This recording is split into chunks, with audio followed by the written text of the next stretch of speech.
lovely. Good to see you. Hello, good to see you.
They go first day. Right.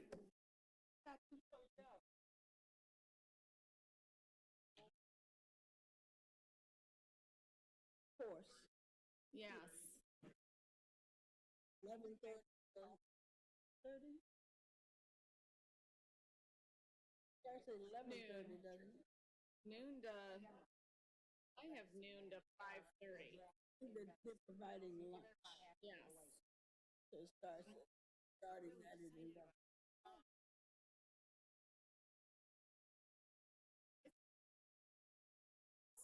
Noon to 5:30. And lunch begins at 11:30. I better change my calendar. 11:30. You said that, Pat. Just get, it's, I mean, when when it's you done, can. just come over. Yeah. 30. And I was showed up late.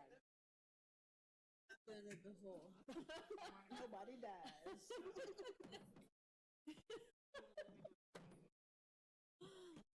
True.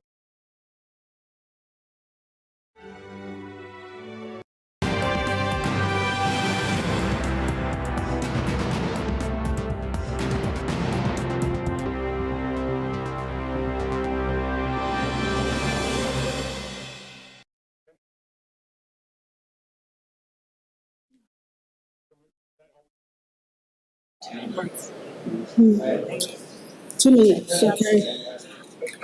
Yeah, 2 minutes.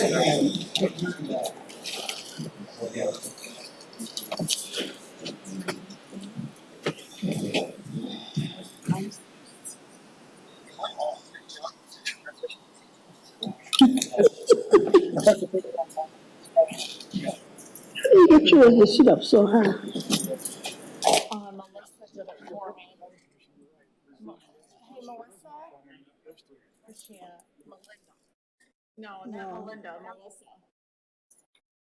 Melissa put something under there. Don't worry about it. Don't worry about it. Okay. Don't worry about it. I'll manage.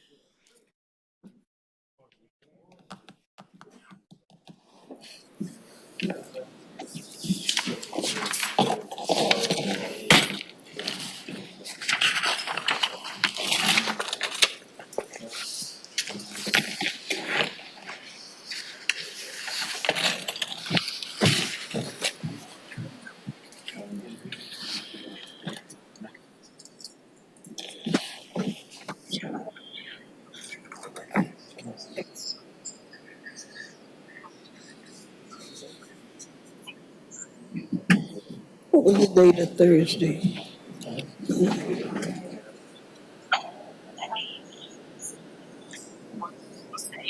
Last Thursday. Oh, last Thursday? Today's the 6th. Last Thursday. Oh, it's the first.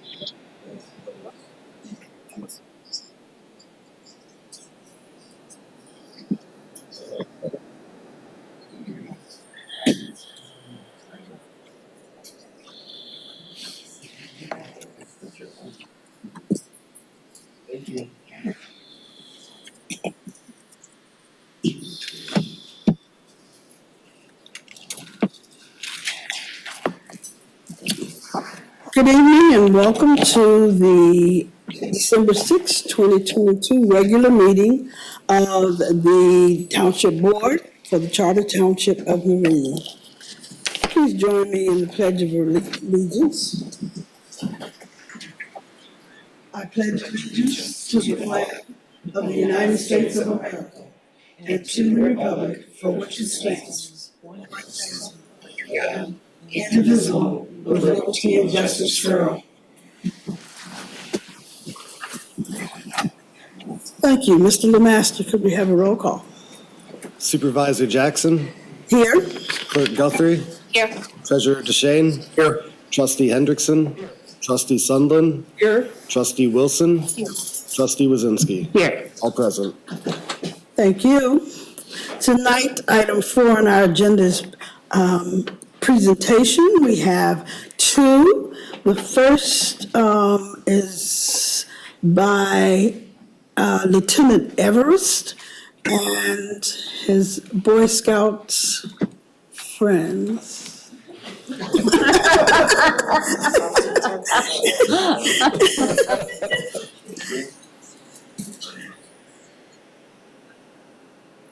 The local troop, Chief Okemos Troop, 125. One of them. We're in 125. There's a bunch of us, actually. Okay. So since 2017, we've been partnering together to raise money to send troops off to get their needed training and at their camps, and also for raising money for Muscular Dystrophy Association. This was the 4th time we did? Yeah. Break, obviously, because of COVID, but we resumed it this year, and we were pretty successful, I would say, so. And we had over 200. Yeah, 250 or something? 210. 210? So, yes, and hope to grow on that. But this is Ted Ferris. He's the director. I'll let him give you a little more history on that, so. Thanks, I Jason. might slow you down just a little. Sure. Yeah. Jason, are you Lieutenant Everest? Yes, ma'am. Thank you. Would you give us your name and address for the record? Oh, okay, Jason Everest. I'm also the union president of this is a union activity of the local, and I live in Lansing. So. Live in? Lansing. Thank you. Thank you. And now? I'm Ted Ferris. I'm an assistant scoutmaster for Troop 125, which is in Okemos. And actually, I live in St. John's. But I got started as an adult leader in Scouts in Okemos, so I've kind of stuck with that effort in the community. And thanks to Deborah and Andrea Smiley, we made a connection with the firefighters when we first started this, because I was interested in trying to find a way to advertise our recruiting efforts in Scouts. And the first email I got back was, would you guys like to help us with our 150th anniversary somehow? And when we found out there was a pancake breakfast, I didn't ask anybody, I just said yes. So we're here today partly because of that. And this has been fun. It's a good way for our Scouts to have some visibility in the community. It's a good way for them to help put on one of the events. And they all like pancakes, so we don't have trouble getting them there, so that's a good thing. And the nice thing is, as a result of all this, we've helped 15 or 16 Scouts go to summer camp, to day camp, or to resident camp. That includes the Cub Scouts. And Gabe actually went to Philmont Scout Ranch, which is in New Mexico. And I think he'll tell you this was probably one of your better scouting experiences. Oh, it's one of my favorites. And I think we have Xander here, am I right? So this is Xander Cole, who's one of our other Scouts. He's a newer Scout, but the other thing that we were able to do is we have a National Youth Leader Training, and we've had 2 of our female Scouts go to that this past year. And actually, we've had 4. The 2 this past year, we helped with their scholarship there. So that's been a big thing for helping our Scouts do things. Some of these things they wouldn't do if they didn't have the extra money. So we appreciate the visibility and the partnership very much. And then the checks that Andrea had gone up. This is the nice stuff that Andrea does. Yes. Yeah, and all the signs you see around Okemos, she had some hand in that. So she's one of our partners in crime. She gets us organized. So this represents proceeds from the pancake? Yes, yeah. Plus, we had a third for all the donation to the food, to the, Yeah, we did, I don't know what the total was, but we actually donated to Crystal Ray because we had a little extra food that we were able to donate. It was still packaged. And so we took it to Crystal Ray. And so we try to make sure things don't go to waste, so that helped too. So.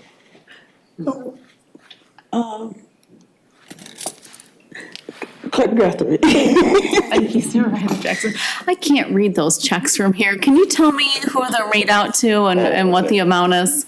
So this one says Muscular Dystrophy Association at $300. and this is to the, I gotta turn it to the right side, I'm sorry. Meridian Scouts, Camperships and Scholarship Fund, $968. So this involves all the scout units in Meridian Township. So if you go to Hazlet, you have Troop 97 and Pack 97. If you come to Okemos, we have Troop 125, which is a boy troop, and Troop 164, which is a girl troop, and Pack 164. And so those are our current units.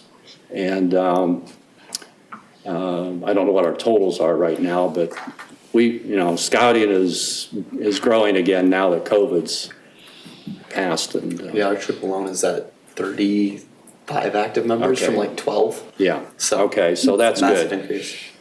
Oh, very good. And did all of these troops participate in the pancake breakfast? Yeah. Putting on the pancake Yeah. breakfast? Yeah, it's a good way for us to get together and we have displays, we have videos, so we want, people get a flavor of what some of the scouts have been up to. They helped set up, clean up, they helped in the kitchen. Yeah, So- and the community, the 242 Church has been our location, and they've been very supportive. The one thing we haven't accomplished is we haven't gotten an Eagle project done there, but that'll happen probably in the next year or two, so.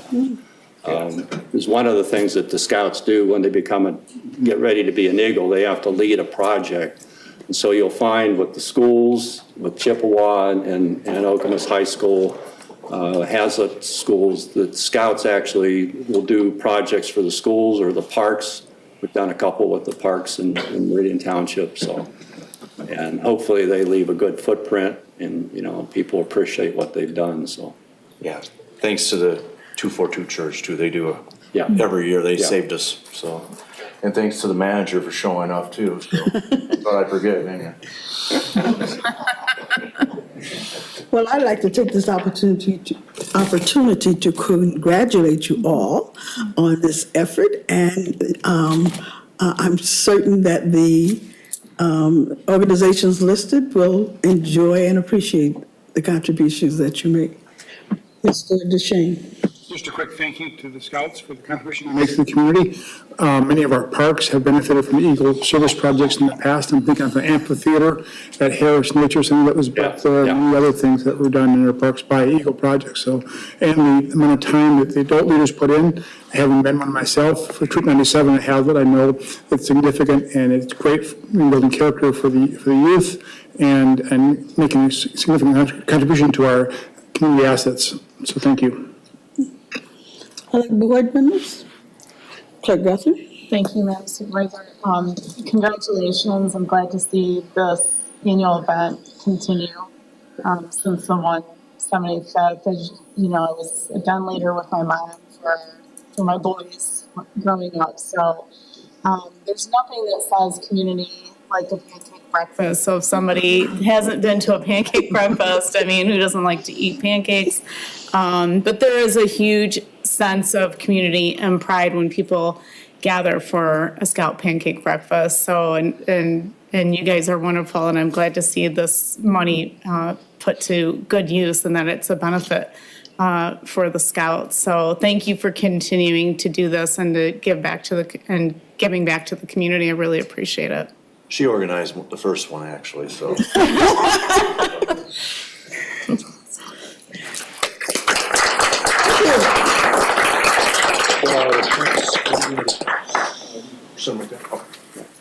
Thanks, Jason. Thank you. We have a second presentation Chief Hamill?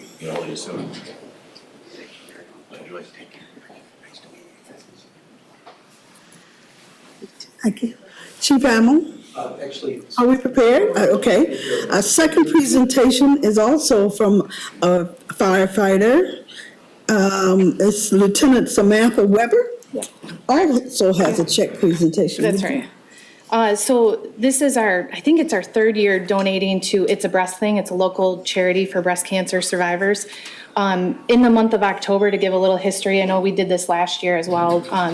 But as a fire department, we're able to wear T-shirts that are blue and then it has the pink writing in the whole month of October. So a lot of the guys and gals are able to wear a shirt. And then also with the purchase of these shirts, we kind of raise a little bit of money for the charity. We get the shirts made at T-Shirt Goods in Hazlitt. They're fantastic to work with. They also donate money to a charity of choice, and because we're doing the shirts for the breast cancer, that's where they did. So combined with the sales of the shirt, some donations, and then also T-Shirt Goods, we raised $1,000. Very nice.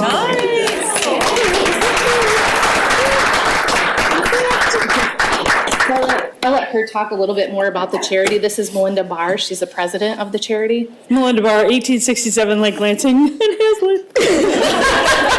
Wow. So, I'm the president of It's a Breast Thing, which is an organization that is completely volunteer run. I've been a member of this organization for the last 15 to 17 years. We're the ones that put on the bra contest up at Eagle Eye the first Tuesday of every October and raise between $50,000 and $60,000 for the organization. Just to tell you what kind of impact that is, the year 2020, you remember that year, right? Where everything was closed, except for us. We gave away 111 $1,000 scholarships that year. Yeah. Followed by 165 $1,000 scholarships, 2021. And then we are broaching the 122 scholarships for this year, and we go right straight through the end of the year. So in June, we scaled our organization differently and changed our business model due to 3 or 4 major funding sources completely drying up, which we are not the only nonprofit organization struggling from this. However, we've decided to continue on and move forward through this by restructuring our business plan and the amount of scholarships. So this will give us 2 grants, 2 $500 grants. That's why I was surprised. I thought it was 1. And that will help a survivor, male or female. About 98% of our survivors are female. However, we've had a number of males in the last couple of years. Survivors that need extra money for cover things that are not covered by insurance. For example, hair, foundation garments, travel, overnight accommodations, additional medicines that maybe aren't covered by insurance that are experimental or something along that line. We've had people who had 10-year-old twins, but she was in so much pain and going through so much chemo that she couldn't do her birthday party for her 10-year-old twins. So she took some of our money last year and had a birthday party. We don't have any criteria on how we use it. We just want you to use it. And so there is a criteria, an application process, and we have somebody on our board that does the rigorous information gathering and making sure that everybody complies. And then we tried to grant the grants as quickly as the applications come in. So thank you so much for this. This is really exciting. And when Judy said, hey, can you go get a check at Meridian Township? I'm like, oh, really? No, I did not. She said, yeah, she has thrown her back out and she can't stand very long. And so I said, yeah, absolutely. I'll go over and get to see all my friends and receive this check. So thank you very much. I appreciate you very much. And I love to see the officers wearing their pink shirts. Yes. That's pretty cool. And, October is, adorned with pink every single place you can. But if you can find an organization, I know one, that is 100% volunteer and does not spend one dime on R&D, but the money that goes directly to the people that need it, come and see me. All right. Thank you. Thank you. Can I get Some questions. Could I get both of you to give us names and addresses for a record? Weber, and I'm from St. John's. All right, I did. Melinda Barr, 1867 Lake Lansing, Hazlet. thank you very much and congratulations to you both. Thank you very much. Did you get this?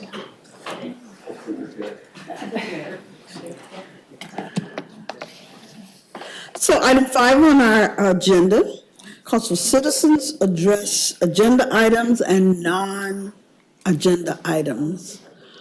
Are there members, I haven't seen any green forms, are there members of the audience who would like to address the board? Seeing none, we'll move on to item 6. It's for the Township Manager's Report. Mr. Frank Walsh. Thank you, Madam Supervisor. Good evening, Board. I'll be brief. The solar project on the public safety building is complete. It'll be providing about 17% of the energy needs of that building. The library roof is complete. The bill has been sent to Cattle.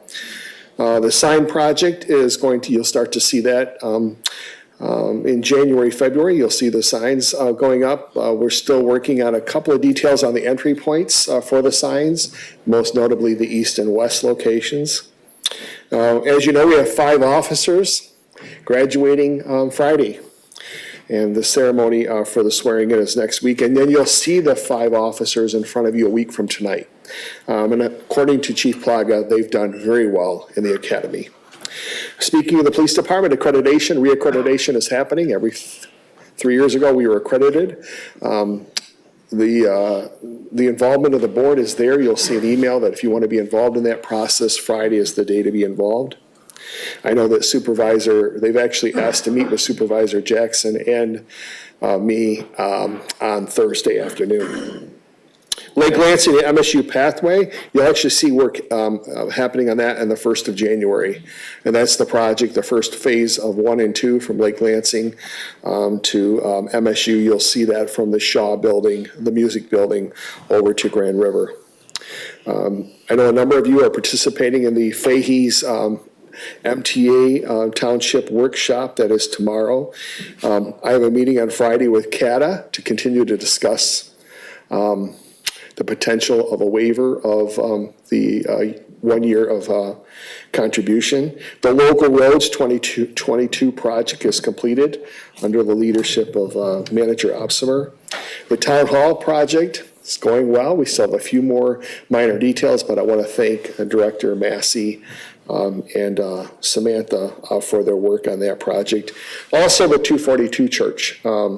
The supervisor's planning to ask them to be here next week for their work in the police department. They had 40 to 60 volunteers here last week, I think it was on Saturday, painting the inside of our police building and some other stuff that I'll let them share with you.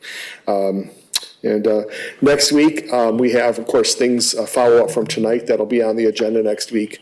The 242 Church will be here, and that will be as planned as the last meeting of 2022.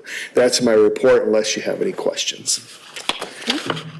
Board member questions, comments? Thank you, Mr. Walsh. Thank you very much.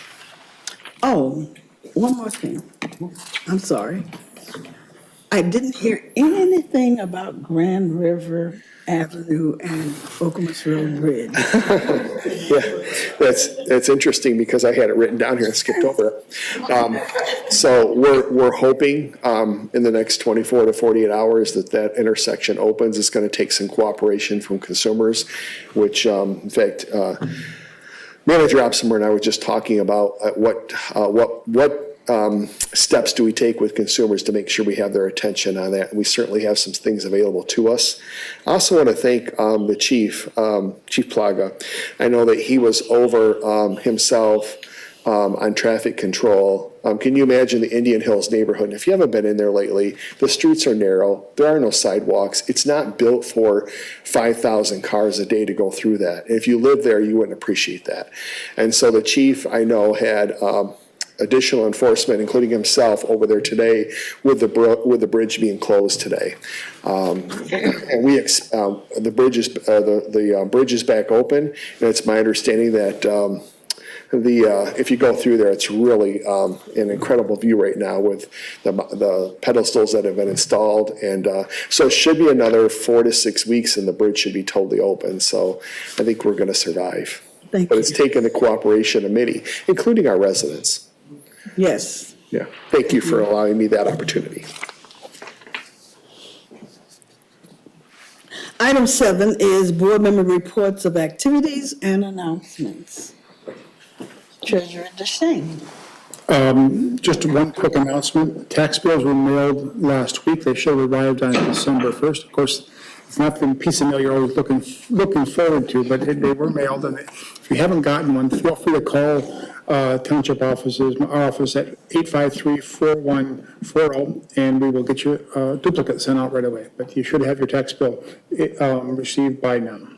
That's all I have. Thank you. Clerk Guthrie. Thank you, Madam Supervisor. I volunteered with the Friends of Okemos Library over the weekend for their annual book sale, and they sold around $5,400 worth of books. So a very good showing by the community. There was a steady stream of people for both days, and I didn't do much but sit there and count the books that needed to be charged, but it was a really good event, and I think I brought home 4 bags of books myself. That's all for my report. Okay, thank you. Anyone else? I would just add that I think December the 1st, I attended the last Tri-County Regional Planning Commission Board meeting. And this afternoon, I attended the last LEAP Board meeting. If there are no other comments or additions, we'll move to approval of the agenda. I need a motion. Move to approve the agenda. A second. All right. The motion has been moved and seconded to approve the agenda as written. All in favor of the Trustee Henderson. Thank you, Madam Supervisor. I would suggest a friendly amendment to swap items 12B and 12C so that we rezone the properties out of RRA before we delete RRA, just for the sake of orderliness. If the motion maker would accept that friendly amendment. I'll support that. Is there any other discussion of the agenda and that change? Then we need a roll call vote. I'm sorry, we don't need a roll call vote. All in favor of approval of the agenda, please say yes. Yes. Opposed, no. The chair votes yes. And the motion passes unanimously. We come to item 9, the consent agenda. On the consent agenda is are minutes from the November 15 joint Township Board and Commission meeting, the November 17 Board and Okemos Schools meeting, the November 29 Special Township Board meeting. The item C on the consent agenda is the manager's bills. Item D includes a 2023 board meeting schedule resolution amendment. And in this amendment, we have changed the schedule to include a regular board meeting on the 1st and 4th Tuesday in April, and the 1st and 3rd Tuesday in May. Everyone aware of that change? Item E is ratification of new full-time firefighter paramedic. Item F is Ready Ride expansion of services. And item G is quarterly treasurer's report. Treasurer DeShane. I move approval of the consent agenda as presented. Support. supported by trustee Hendrickson. Is further discussion? Trustee, Treasurer DeShane. My quarterly report is included and we're not that far off from the year-end treasurer's report, and I'd be glad to discuss it in more detail when we don't have quite such a full agenda as we do tonight. I do want to note the Ready Right expansion of services is something we've done before. Trustee Sutherland serves on the Transportation Commission that made this recommendation. I serve on the CATA board. CATA is fully willing to make this change, and essentially the change is to allow Ready Right to move outside of the township to include pickups and drop-offs at the new McLaren Hospital. Okay. And as Ready Right is an essential service for many without their own vehicle, it's a pretty important change, and I think we should adopt it tonight. Thank you. Other comments? Mr. Lemaster, can we have a roll call vote for the consent agenda? Supervisor Jackson, Yes. Clerk Guthrie, Yes. Treasurer DeShane, Yes. Trustee Hendrickson, Yes. Trustee Sundlin, Yes. Trustee Wilson, Yes. Trustee Wazinski. Yes. Motion carried 7-0. Thank you. Item 10, there are no questions for the attorney. There are no public hearings for item 11. And we then come to our agenda item 12, which is action items. The first has to do with board and commission reappointments. And I will introduce that. The memo lists members of our boards and commissions who are up for reappointment if they have chose to be reappointed. And so at this time, I would move to reappoint Xavier Duran Hollis, Deborah Federer, Sonia Pentecost, Lanny Brunette, Michael Nussdorfer, Christopher Silker, and Terrence Warren, an alternate to the Building Board of Review for a 2-year term ending 12/31/24. To reappoint Jeff Thier and Frank Walsh to the Brownfield Redevelopment Authority for a 3-year term ending 12/31/2025. Move to reappoint Kimberly Mangu and Georgia Steiker to the Community Resource Commission for a term ending 12/31/2024. Move to reappoint Anna Colby and William McConnell to the Environmental Commission for a 3-year term ending 12/31/25. And move to confirm the supervisor's reappointment of Alison Shrewsbury to the Planning Commission for a 3-year term ending 12/31/2025. Support. Support by Trustee Hendrickson. Are there comments? Treasurer DeShane. I know we have other openings and other boards and commissions. Should we expect another list from you at the next meeting or the first meeting in January? January. It'll be in January. Okay. Thank you. For new appointments. Okay. Other comments, questions? In this instance, we can use a voice vote. All in favor of the motion to reappoint the listed persons to the boards and commissions, please say yes. Yes. Opposed, no. Chair votes yes, and the motion passes unanimously. Item 12B is an ordinance 2022-14, has to do with the, so we have reversed item 12C and 12B. So what is now item 12B is ordinance 2022-18, RR Properties rezoning, and this is for a final adoption. Mr. Schmidt. Madam Chair, this request would rezone 7 properties that are currently zoned RRA, one-family suburban estate, into the RA, one-family medium-density residential district, as directed by the Township Board. The ordinance was published in a newspaper of general circulation prior to the matter being brought up at this meeting. Staff has identified no major concerns. The Planning Commission did recommend approval, and we have made contact, I believe, with all 6 of the occupied properties, and no one has any major concerns with this. Functionally, this will have no effect on the properties. It's cleaning up our ordinances. So we have no concern and would recommend approval at this time. Okay. Mr. Hendrickson.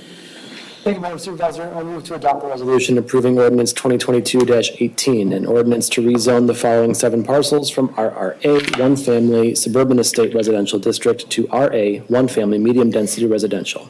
Number 1, 1250 Ethel Street, parcel ID number 33020223377011. Number 2, 4544 Van Etta Road, parcel ID number 33020224377004. Number 3, 4536 Van Etta Road, parcel ID number 33020224377005. Number 4, 4558 Van Etta Road, parcel ID number 33020224377012.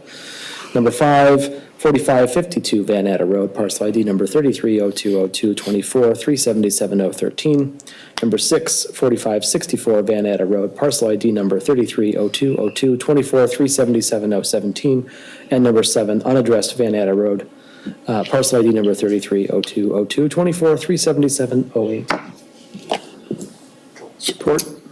Supported by Treasurer DeShane. Mr. Hendrickson, would you like to comment further? Sure. I think we've talked about this a number of times at previous meetings, so I'll be brief because I don't have much oxygen left. This is a move toward conformance for a number of these properties, and in some cases, conformance in full. And it facilitates the streamlining and deletion of the RRA zoning category, which I think is in everyone's best interest, to create a simpler and more comprehensible zoning ordinance for our residents. So I'll be very pleased to support this change. And Mr. DeShane. No further comment. Other comments? The motion is to adopt the resolution approving an ordinance to rezone 7 parcels from RRA. Mr. Lemaster, I believe we need a roll call vote. Clerk Guthrie? Yes. Treasurer DeShane? Yes. Trustee Hendrickson? Yes. Trustee Sundlin? Yes. Trustee Wilson? Yes. Trustee Wazinski? Yes. Supervisor Jackson? Yes. Motion carried 7-0. Thank you. Now to item C, which is ordinance 2022-14, RRA district deletion. And this is before the board for final adoption related to the last action. Mr. Schmidt. Thank you, Madam Chair. This request would eliminate the RRA district from the zoning ordinance, consistent with the master plan for land use. One of the goals of the master plan for land use in 2017 was just to streamline our ordinance. This would bring us down to 7 single-family districts. There are currently 7. This will bring us down to 6 single-family districts, plus the Lake Lansing residential overlay, which is its own animal. Again, this will have no functional impact when partnered with the rezoning request that was just approved. We did publish this as directed by the Township Board in a newspaper of general circulation, so we have met all the requirements, and staff would recommend approval of the change at this time. All right, Trustee Wazinski.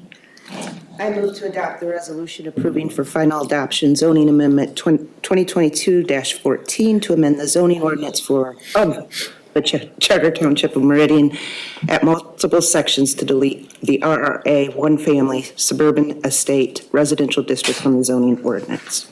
Support. Supported by Trustee Wilson. Trustee Wazinski. I would just add to what Trustee Hendrickson said, that Director Schmidt had recognized that we needed to streamline, and I think it just makes sense. Are there other comments? Then, Mr. Lemaster, a roll call vote, please. Yes. Yes. Trustee Sunland, Yes. trustee Wilson, Yes. trustee Wazinski, Yes. supervisor Jackson, Yes, clerk Guthrie. Yes. Motion carried 7-0. thank you. Thank you. Item D, 12D, is the 2022 Township Manager's Performance Review. On, I believe, November the 29th, the Township Board met with the manager, Francis L. Walsh, to conduct the manager's performance evaluation for the 2022 calendar year. Each board member contributed to a summary evaluation of the manager's service and accomplishments based on 10 areas of concern. Board members first reviewed the manager's performance individually, then reviewed and discussed the 2022 calendar year on the basis of how these ends were achieved and challenges met. All agreed that the 2022 calendar year presented the township with many unusual challenges due to vestiges of the COVID pandemic, and that manager Francis Walsh performed his duties exceptionally well, resulting in nearly unanimous excellent ratings.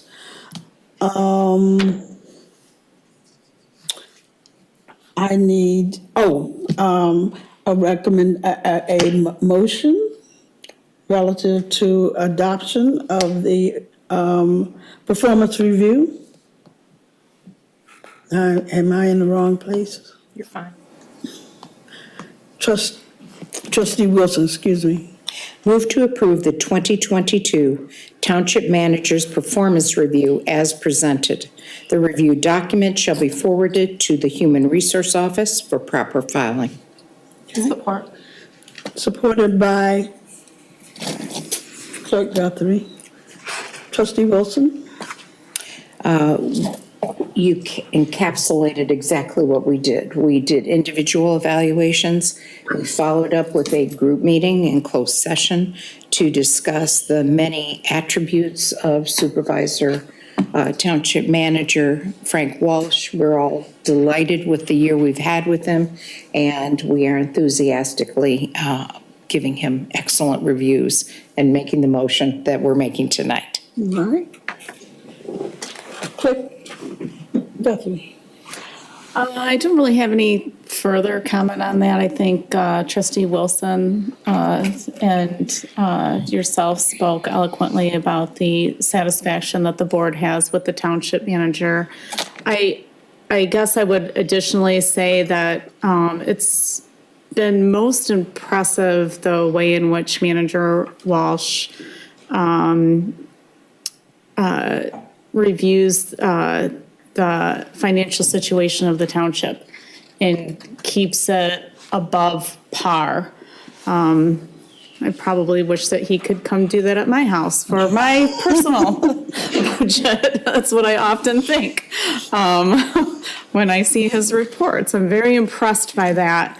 And just the demeanor in which he has with the public, and not everything is easy going, easy street. There's a lot of tough issues that have to be tackled. And that I've seen him perform well in that area, and just the manner in which he has a relationship with the staff. Treasurer DeShane and I are there pretty much on a regular basis every day, so we can see more of the day-to-day operational type of things. So I'm impressed with that relationship that he has. Treasurer DeShane. Thank you. This is the sixth evaluation of Manager Walsh that I've been part of, and the first one was excellent. And I think each of the 6 years have been progressively more positive with the manager. And this one, I thought, was rightfully so the strongest evaluation of him for the excellent work that he's doing. I've said it before, it's worth saying again, the most important job this board has is to hire the right manager. And board 10 years ago now, hired Mr. Walsh. None of us here at the board table, but that board is to be thanked for their vision and ability to recognize the talent that Mr. Walsh brought to the interview and in hiring him that day. As Clerk Guthrie pointed out, his financial acumen is really the top. So we've not been in such a strong financial situation in the 10 years since he's been hired, and perhaps ever before in this township. He keeps very close tabs of all expenses and is very careful with the taxpayers' dollars, and no expense goes unaccounted for or allowed if it's unnecessary. At the same time, his communication skills, his work ethic, his leadership is exceptional. He's a very sincere manager of the M team and individual employees, and creates a very strong connection to all 165 of our employees, as well as this board. As I said in the evaluation, it's as if we've got 2 for 1 with Frank. We get a top-notch financial manager, and we've got a very engaged, connected manager who really makes it his business to know what every employee is doing, how their family is doing, finding and knowing the person behind the employee, which makes each employee who comes to work feeling very validated, and that I'm not just a cog in the system, but I'm a person and I count in Meridian Township. Frank Walsh makes sure that each employee knows that. So we have these 2 oftentimes distinct skills that you don't often find in the same person. We have those in Manager Walsh, and for that reason, we were able to give him an excellent evaluation again. And likewise, we'll be approving the new contract. And based on what we've been told as to if Mr. Walsh were something not to be here, and what it would cost to bring someone in of his caliber, it would be $50,000 or more to bring in a similar manager. So we're also getting him at a bargain as well. So Manager Walsh is doing an excellent job, and at a very reasonable contractual rate as manager. So for all those reasons, I'll be supporting this. Thank you. Trustee Hendrickson. Thank you, Madam Supervisor. I too will be supporting the performance reviews that are on before us at the moment. A lot of what I was going to say has already been said by my colleagues, which is good. We're all sort of on the same page in that respect. I will add that as a leader in the community, it's often what you don't hear that I think is indicative of someone's success or failure. And what we don't hear is complaints about the performance of the manager, the performance of the team, the performance of the staff. And I think that speaks volumes to the leadership that Manager Walsh brings to the township, and the level of care and customer service that he provides to our residents. And so I'm very thankful that we have his leadership here in the township, and look forward to continuing on with our partnership as the next year progresses. Thank you. Other board members? Trustee Wazinski. Well, a lot has been mentioned, so I would agree with everything that's been vocalized so far. Just one thing that stands out to me is communications, and I think I said this in our closed session, that when my mom was sick and I was gone and missing board meetings, Frank would call and keep me up to date. I like the 9-minute summaries, and they were fantastic, but he didn't have to do that. He went out of his way. So not only with the staff and our M team, and most importantly our residents, as a board member, I felt really connected. Okay. Anyone else? I would just add that some of the criteria that we looked at in this review included customer service, planning and problem solving, interpersonal relationships, looking for the quality of interpersonal relationships, organizational skills, communication skills, work attitude, ethics, supervision and leadership, financial management. With no further comments, the motion is to approve the township manager's performance review as presented. We'll have a voice vote. In this case, all in favor of the motion to approve the review, please say yes. Yes. Opposed, no. Chair votes yes, and the motion passes. We now go to the township manager's employment contract. The contract is before us and in our packet. Mr. DeShane? I move to approve extending the township manager's contract as presented on Tuesday evening, as presented tonight. Support. Supported by trustee Wuzinski. Mr. DeShane? There are really only minor changes to this contract, this extension from years past. We are providing him with a modest pay increase, which is in alignment with the raises provided to all employees, which is around 8%. Other than that, it's very similar to the contracts we've approved for him in the past. There was a little bit more vacation time involved in this one, and the board has encouraged Manager Walsh to take all of that vacation time. When he is here, and he's managing very effectively, and we don't want him to be burned out by the demands of the manager's job. Other than that, there's nothing really exceptional about this contract extension. Motion was seconded by trustee Wuzinski. I have nothing more to add. There's not much changed. All right, because this is a employment contract, we need a roll call vote if there's no further discussion. Mr. Lemaster? Trustee Hendrickson? Yes. Trustee Sundlin? Yes. Trustee Wilson? Yes. Trustee Wuzinski? Yes. Supervisor Jackson? Yes. Clerk Guthrie? Yes. Treasurer DeShane? Yes. Motion carried 7-0. Thank you. Item 12F has to do with the 2023 Township Goals and Action Plan as presented by Manager Walsh. Thank you. And if I may, before we get into that agenda item, I just want to thank you. I really appreciate the board that I get to work with and for. And I look at this evaluation and the comments you made are reflective of the team and not me.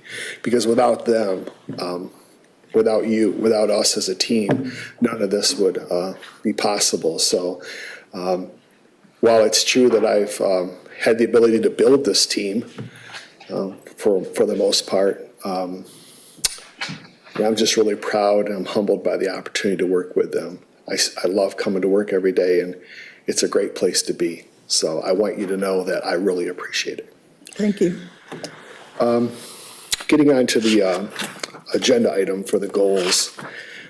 I won't go through, if you recall, just about 4 weeks ago, when this room was filled with board and commission members, I went through the entire 2022 year. That took about a half hour. Not going to repeat that tonight. So you have a review of what we accomplished in 2022 as a team. This is not me.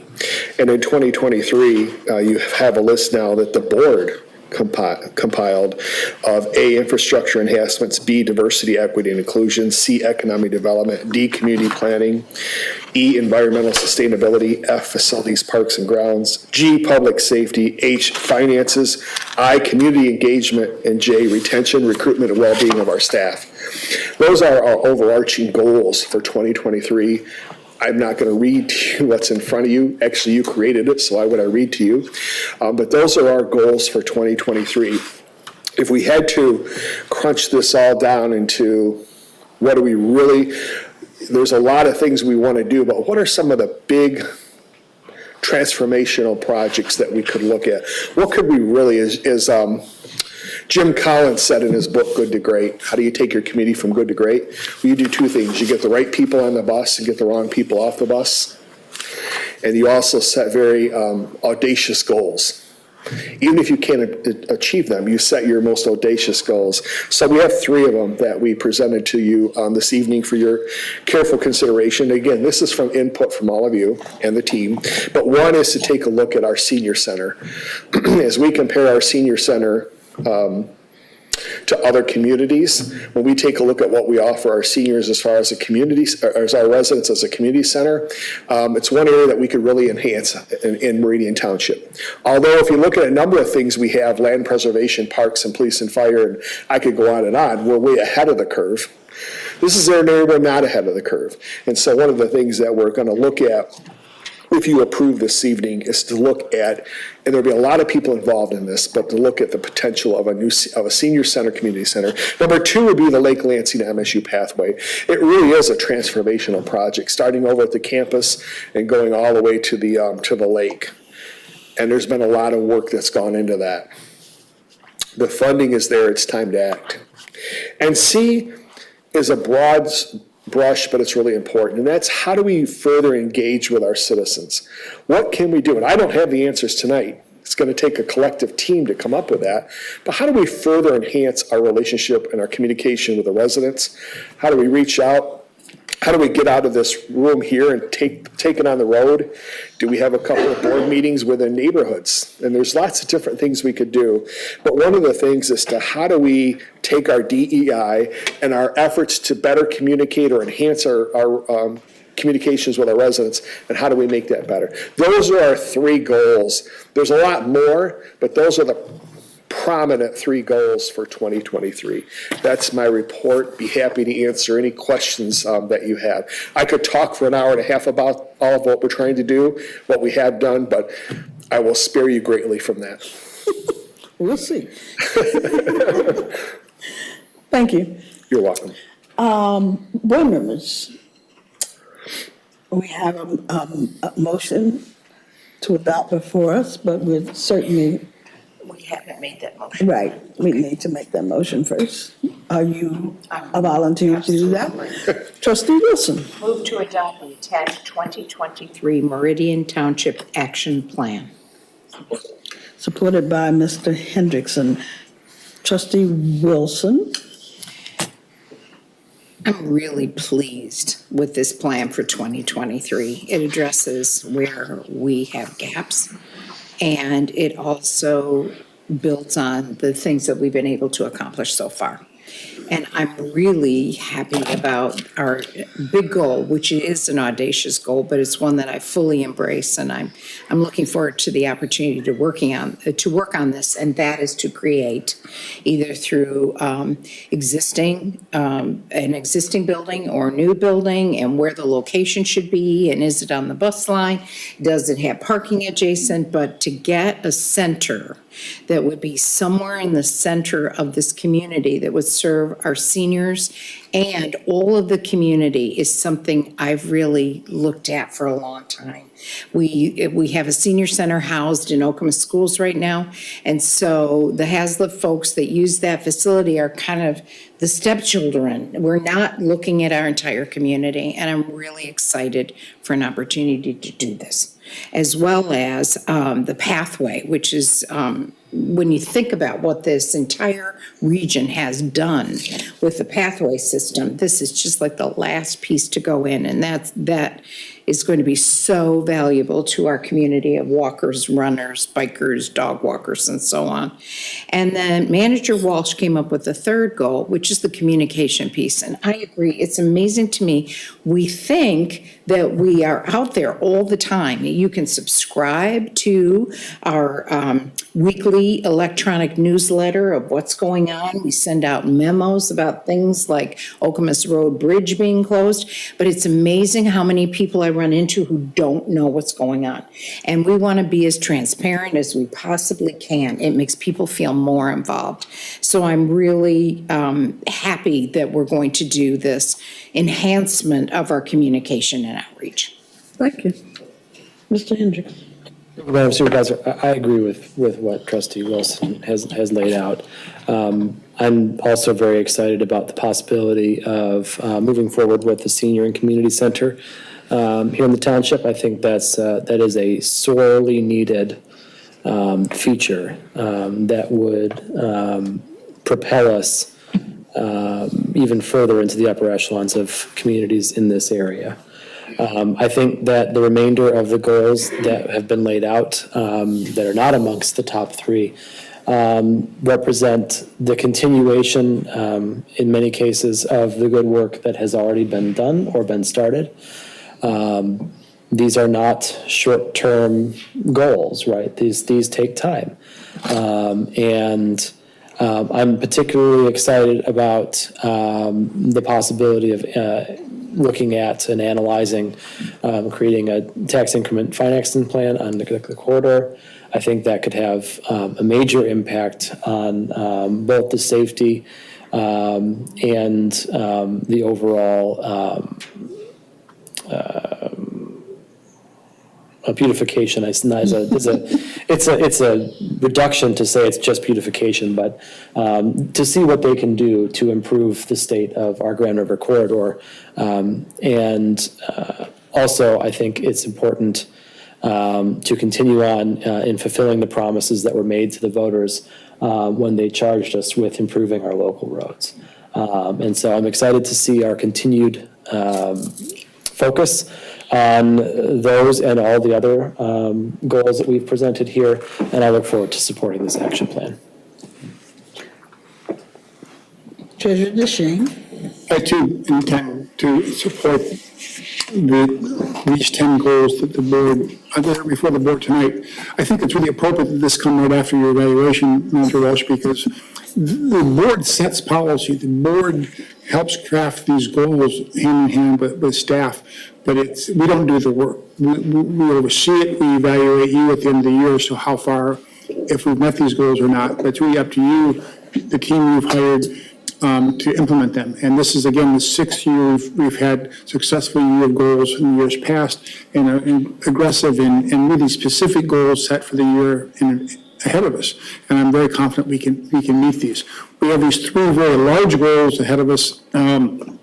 The possibility of a new senior community center, finishing the pathway, and really maturely expanding our communications with the community. All are big goals, and I'm confident we can make progress, if not complete, 2 of those 3 in this year. So thank you for the success with last year's goals, and congratulations to the staff, and look forward to this inspirational list of goals that is achievable for the year ahead. And so, I can't end my comments without making a comment about tonight, the suit you're wearing tonight. Is this the new Frank Walsh you're wearing this suit, or is this a one-time thing because of the evaluation tonight? It's a really good look for you, by the way. I'll play the supervisor's role. Who's next?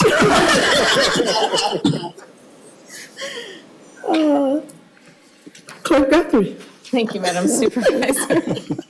I don't know how I can collect my thoughts after that comment. I think that these goals are an extension and expansion upon what this township has been building upon. When you think about the township as a prime community. When you think about the township moving, celebrate downtown Okemos to the middle of the township and making it a Meridian Township celebration that I know Luann and her staff worked so hard to do. We're talking about centrally locating it and being inclusive. And Trustee Wilson's comments regarding the seniors being over in Okemos, and you really don't feel included as, I would imagine you really wouldn't feel included as a Hazlet resident because it's not a central part of the township. And so I think all of these items are really centrally focused in community and engagement and an expansion of making sure that all of our residents are included and that we continue moving forward with that one prime Meridian Township theme that the board and staff has talked about for so long. So I'm excited to see these 3 main items on here. I think it's indicative of where we've been and where the township is going. And I think it's an important focus for this board. And I hope it's not too much burden on the staff because I know there is a lot of work involved on the back end. Thank you. Trustee Wazinski? I would concur with all my colleagues' comments. I do think the top three goals are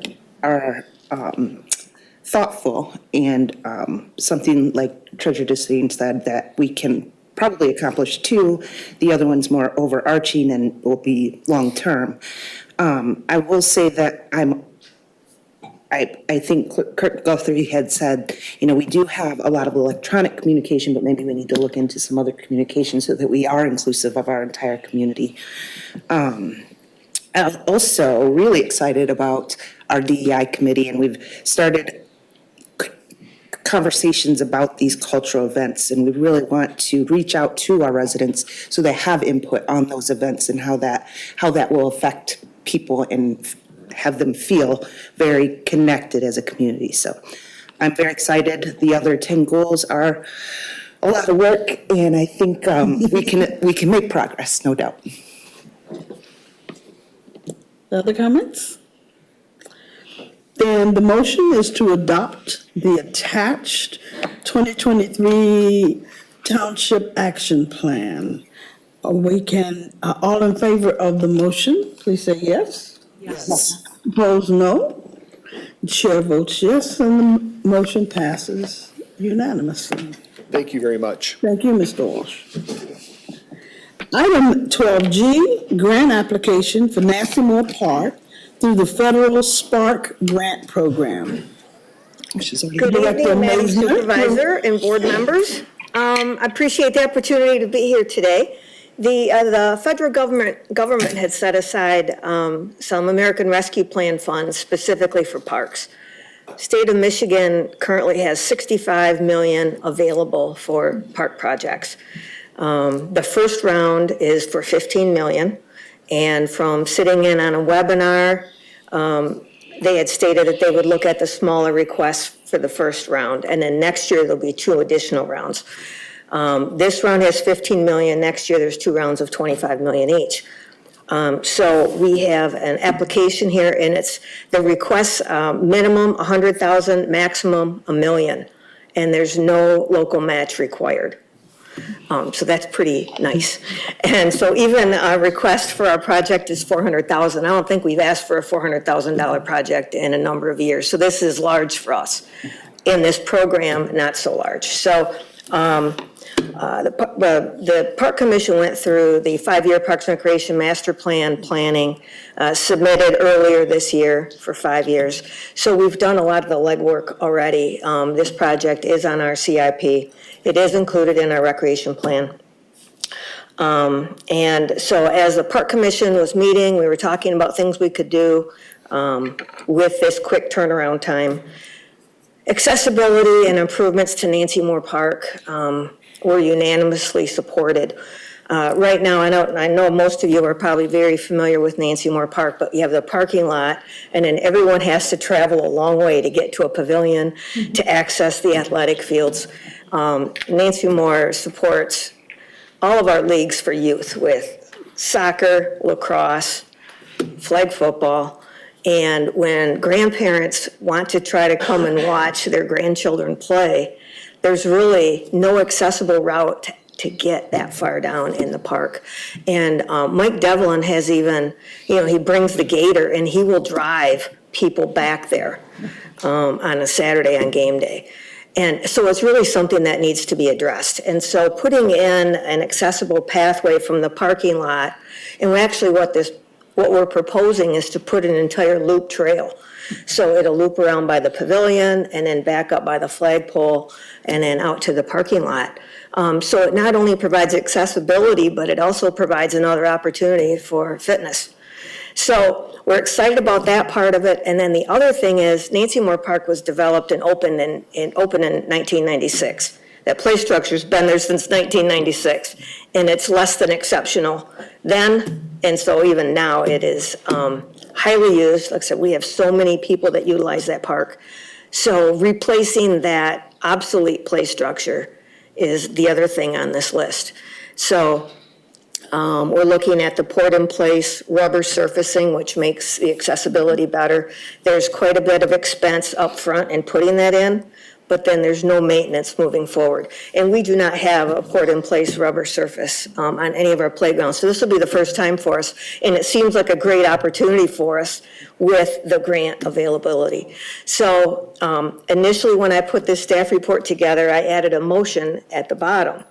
Then the next day, the light bulb went off. It's like, I need a resolution to include in the grant application. So disregard that motion that's there. And what I really need is the board to approve the resolution that's included in your packet. That's it. Okay. Clerk Guthrie. Thank you, Madam Supervisor. Just a couple of questions, Director Meisner. I thought that the pathway was paved from a parking lot to the back area. Is it a different type of asphalt, cement, or something that's going to be poured in there, or am I wrong? No, you are not wrong. There is a sidewalk that leads to the pavilion. So if you walk in, you can go straight down the path, you can turn right to go to the ball fields, turn left to go to the pavilion.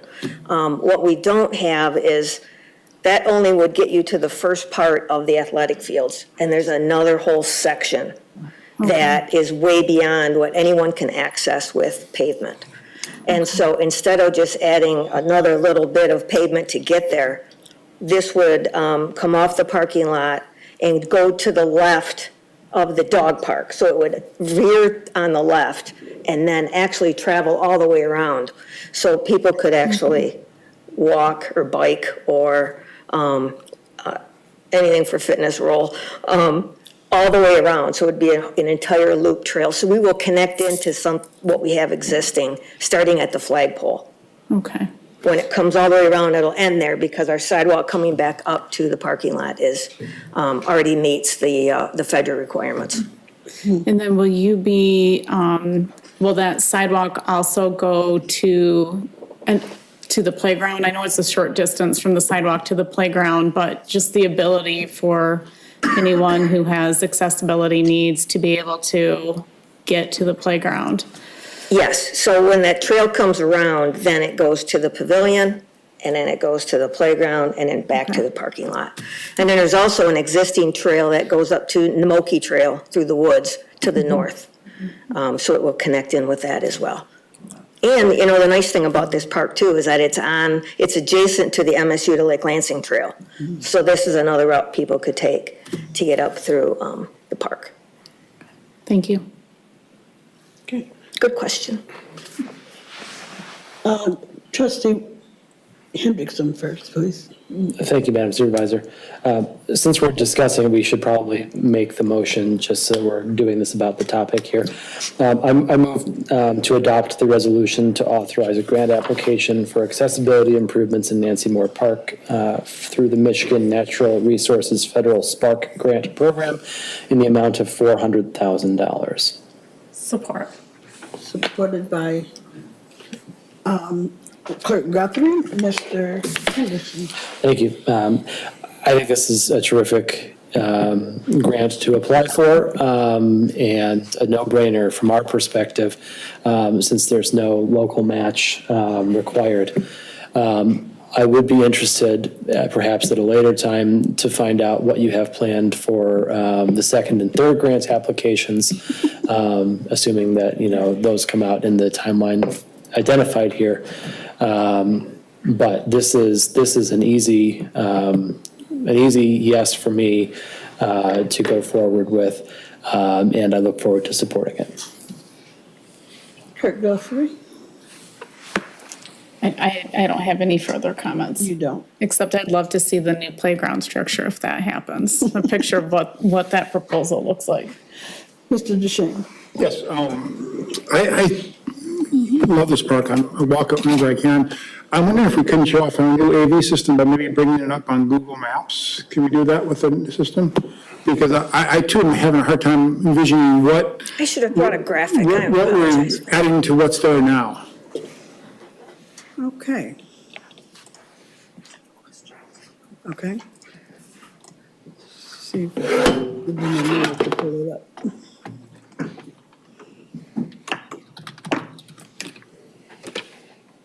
great demonstration of our, Yeah. of our new facilities.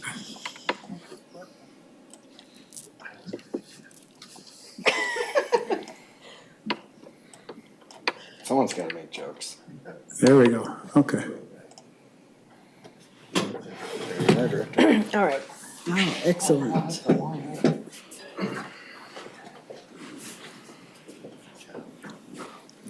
All right. How am I going to, oh, here. Never mind. Got it. So here's the parking lot. And then there's our new dog park that's right here on this hill. So what this pathway will do is follow here, all the way around here. And then our sand volleyball courts are there, our pavilion is there, the playground is here. And continue to this space right here, begins 10 feet again. We have 8 feet here.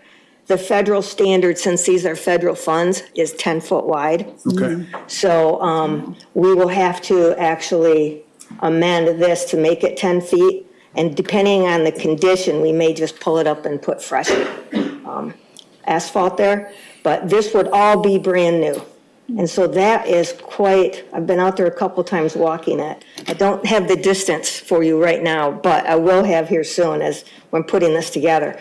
But a great exercise loop and then total accessibility from the parking lot to any of those. And then we'll have this area here houses flag football fields, soccer fields, lacrosse fields. Sometimes they're north-south, sometimes they're east-west. There's different configurations every season, just for wear and tear as well. So there's not anything specific to putting like a set of bleachers in certain places, but we will have bleachers that will just be movable depending on the season and the time of year. So it's a loop trail, and then the playground is existing here. This will just come out and expand. I believe trustee Wilson is next, and then trustee Sunderland. Do you believe that you can accomplish all of this with $400,000? Yes. You've done all the costing? Okay. Okay, thank you. Yes, we're working on our cost estimates now, but we feel comfortable with 400,000. Okay. Trustee Sunderland. I just have one question. I do remember back in the days playing soccer in those fields, and it would get dark out. I was just wondering if there's going to be any lighting around that sidewalk area? That's a great question.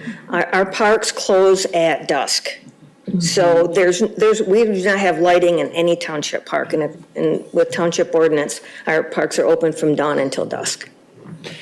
Well, I just remember the soccer games kind of going over, and they were actually kind of playing in the dark, finishing up their soccer games. And then we were trying to find our way back to the parking lot in the dark. And that was not uncommon. So I'm just a suggestion, if there was any way that there could be just a little bit of sporadic lighting maybe around the trail. I believe I don't think we have, do we have lights in the parking lot? I couldn't even tell you. But we do not have lights in any of our facilities currently. And when we schedule games, we're not at night when we're scheduling our games, so I don't know what. Well, this was many years ago. Okay. But we were fairly. It's a suggestion, we can take a look at it. Just a sporadic, maybe, that would be kind of fun if somebody was out, especially now. And I don't know if you've been surprised, but like I get out at 4:30 at night sometimes to walk and I go, wow, it's dark out, so I was just wondering. Okay. Just a suggestion. Maybe that's something that should go, a question that should go back to the Park Commission for consideration. Does not in any way impact this issue, right? Right. Anyone else? Treasurer DeShane. If you could move the screen so we can see the end of the trail where it ends at the CN Railroad line All right, Dan, how would I move the screen?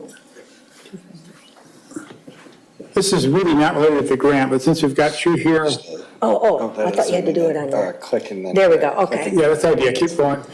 We're all the way to the railroad by Namoki there. A little bit more, okay. You want to go to? No, you're right there. And you can see where the trail ends as it goes past Namoki, right there. And friend of mine used to work for CN Railroad, and he identified that there is a real safety hazard there with people climbing over the railroad tracks. It's against the law, but it doesn't keep people from doing it. And I wonder if there's been any talk of the Park Commission of putting a fence up there or better signage to say, do not cross the railroad tracks. It can be fatal. It's a huge hazard, and it's sadly, it's very accessible still to this day that someone could climb up and attempt to cross the railway track. I can answer that. That pathway was put in by the Public Works Department. It's a sewer easement, Okay. and I believe they added the stub on the end that veers away from, how did you do that, Dan? Trying to move? Yeah. Just click down on the screen and then drag in whichever direction. Oh, there we go. Let me find that trail. But anyway, there's a little stub which was put in as a turnaround. Okay. When the Water Sewer Department installed that whole paved trail. That was not part of a park project at all. And so really it's just for access for the utility and an ability to turn around. Because when you get to the end of that trail, you come to a bridge. So it's not that a vehicle could just drive off and go on Namoki and back out to Marsh Road. So there was a stub put in, but people do, I think, cross the railroad there. But it's not, I'm not sure what we have there actually, and I'll take a look at that, and I'll work with our Public Works Department and see what we can do to help deter that. I think we do have some barriers there, but with pedestrians, they just walk through them. Walk right around them, yeah. Right. Thank you. One more question from me. What is your estimate of the distance of the loop that you're proposing? I just met with the engineering department today, and I will have those calculations tomorrow. Okay. Like I said, I'm right in the throes of putting this project together. Okay. I can't find the park anymore. Other questions? We have before us a motion to approve the resolution to support the application. Does everyone have sufficient information? This would call for, since it's a resolution, does it call for a roll call vote for approval of a resolution? Well, this would But it involve all the involves- financial commitments, so I would think it would need a roll call. Okay. Mr. LeMaster. Supervisor Jackson, Yes. Clerk Guthrie, Yes. Treasurer DeShane, Yes. Trustee Hendrickson, Yes. Trustee Sundlin, Yes. Trustee Wilson, Yes. Trustee Wazinski. Yes. Motion carried 7-0. Thank you. Actually, I'm not sure if it would be our money, but there's finances involved. I thought just to be on the safe side. Right. Great, thank you very much. Thank you. Item 12H, Board of Review Compensation. This issue will be presented to us by our assessor, Ms. Ashley Winstead. That's right. The main purpose of this memo and this motion before you is really just to document the compensation that the Board of Review receives. When I came to the township, nothing was really documented as to what and why. I know they were paid $50 per meeting. This is really because March Board of Review is about 15 hours over 3 days. And some people come for 3 hours and some come for 6, and they were all being paid the same. And so really this is just to clean it up and document why we're doing what we're doing. Okay. And so you're recommending? So in the memo, it's kind of recommending a pay scale. So the required training course, which is usually 3 to 4 hours, is $75.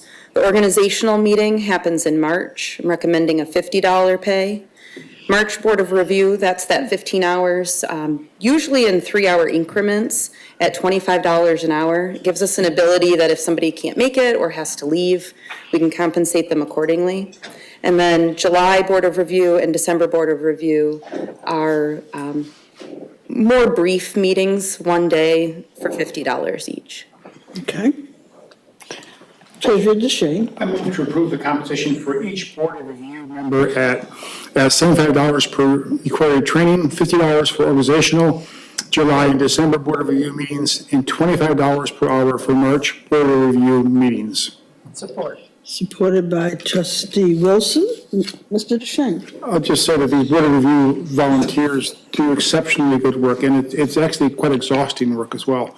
My first exposure to local government was like 50 years ago. My mother served in the Board of Review for Waterford Township, and she would come back from those day-long sessions just wiped out, because you're hearing story after story after story, and these are people that are fear they're going to lose their home, or they are mad at the township. They don't come in to wish you a happy day. They come in because they've got a real case to make, or they've got a real problem, and the Board of Review, it's up to them to decide what to do with this important case before them. So this is good, really important work they do, and it's all volunteers, they're all citizens, so I strongly support the idea of having a pay scale and paying them a decent wage for their time. So thanks for bringing this forward.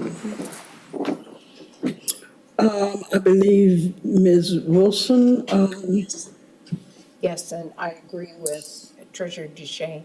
And also the fact that this is a really specific skill set to be able to do this kind of work, and not everybody has this. I notice many of these folks are longtime realtors in our community. They know our community and what the property values are, so I think we're really lucky to have these folks serve at this rate of pay. Anyone else? Comments, questions? Then this too will involve a roll call vote. Mr. Lemaster? Yes. Trustee Wilson? Yes. Trustee Wazinski? Yes. Supervisor Jackson? Yes. Clerk Guthrie? Yes. Treasurer DeShane? Yes. Trustee Hendrickson? Yes. Motion carried 7-0. Thank you. Item 12I is about poverty exemption guidelines. Ms. Winstead will lead us in that discussion as well. So for this motion and memo presented, really, we spent a lot of time last year discussing this and improving our poverty exemption guidelines. The state says that you have to, if you're not going to grant 100% exemption, you have to know why you're doing a partial exemption. And so last year we approved a 50% exemption for people that are over the income and asset guidelines of our 100% exemption, kind of opening the door, making it available to more residents. And so we went through that last year. We came up with a really good policy, and the way that works is if you are under 1.35 times the federal guidelines come out every year. If you're under that with your income and assets, you're eligible for 100% poverty exemption. Mm-hmm. Then there's a second tier that if you're over that, but under 1.85 times the federal guideline, you're eligible for a 50% reduction. So we took care of that last year. All this memo does is our motion last year specifically said for 2022. I'd like this motion to remove the year so that it can be carried from year to year, because the federal guidelines are updated every year. That way I don't necessarily have to bring it before the board, as long as the state isn't making any changes to the policies. Okay. Trustee Wilson. Move to approve the income and asset limits for 100% and 50% poverty exemptions as follows. Households with income and assets at or below 1.35 times the federal guidelines are eligible for a 100% exemption. Households with income or assets above 1.35 times the federal guidelines, but with income and assets at or below 1.8% times the federal guidelines are eligible for 50% exemptions. Support. Support by trustee Wazinski. I just want to note it's 1.85 times the federal guidelines. I'm sorry if I said it wrong. Yes, Thank you. we will all accept the correction. And trustee Wilson? So to me, this is a ministerial activity that you're trying to undertake, that this has already been approved in past years, as recently as 2022, and now you're just trying to incorporate it into your policies and procedures so that it will continue year after year, following those federal guidelines. Correct. Trustee Wazinski. I would just, as you mentioned, trustee Wilson, this isn't a new policy, but I just want to mention how important it is. It adds to one of our goals in helping with affordable housing. So thank you, Treasurer Shane. I did get my tax bill. And I could see where that could be impeding on some folks that may be in a different position year after year. So I thank you for doing this. I think it's really important. Other comments? Treasurer DeShane. I think the thing we changed last year, we took it from 100% to 1.35. Did we find we had more families eligible by increasing to the 1.35%? I think it's very likely that there are more that are eligible. However, we didn't have anybody, so you can apply for this 3 times a year, March Board of Review, July Board of Review, and December. And so we have our December Board of Review next week. As of right now, I have one applicant that doesn't look like they qualify possibly for that. I'm not, we're still digging into that one. But the 6 that were granted this year qualified at 100%. Okay. So it's likely more people may qualify but haven't applied. Maybe in future years that changes. Did we have any that have qualified for the 50% reduction? No, everyone qualified at 100% reduction, so. Okay.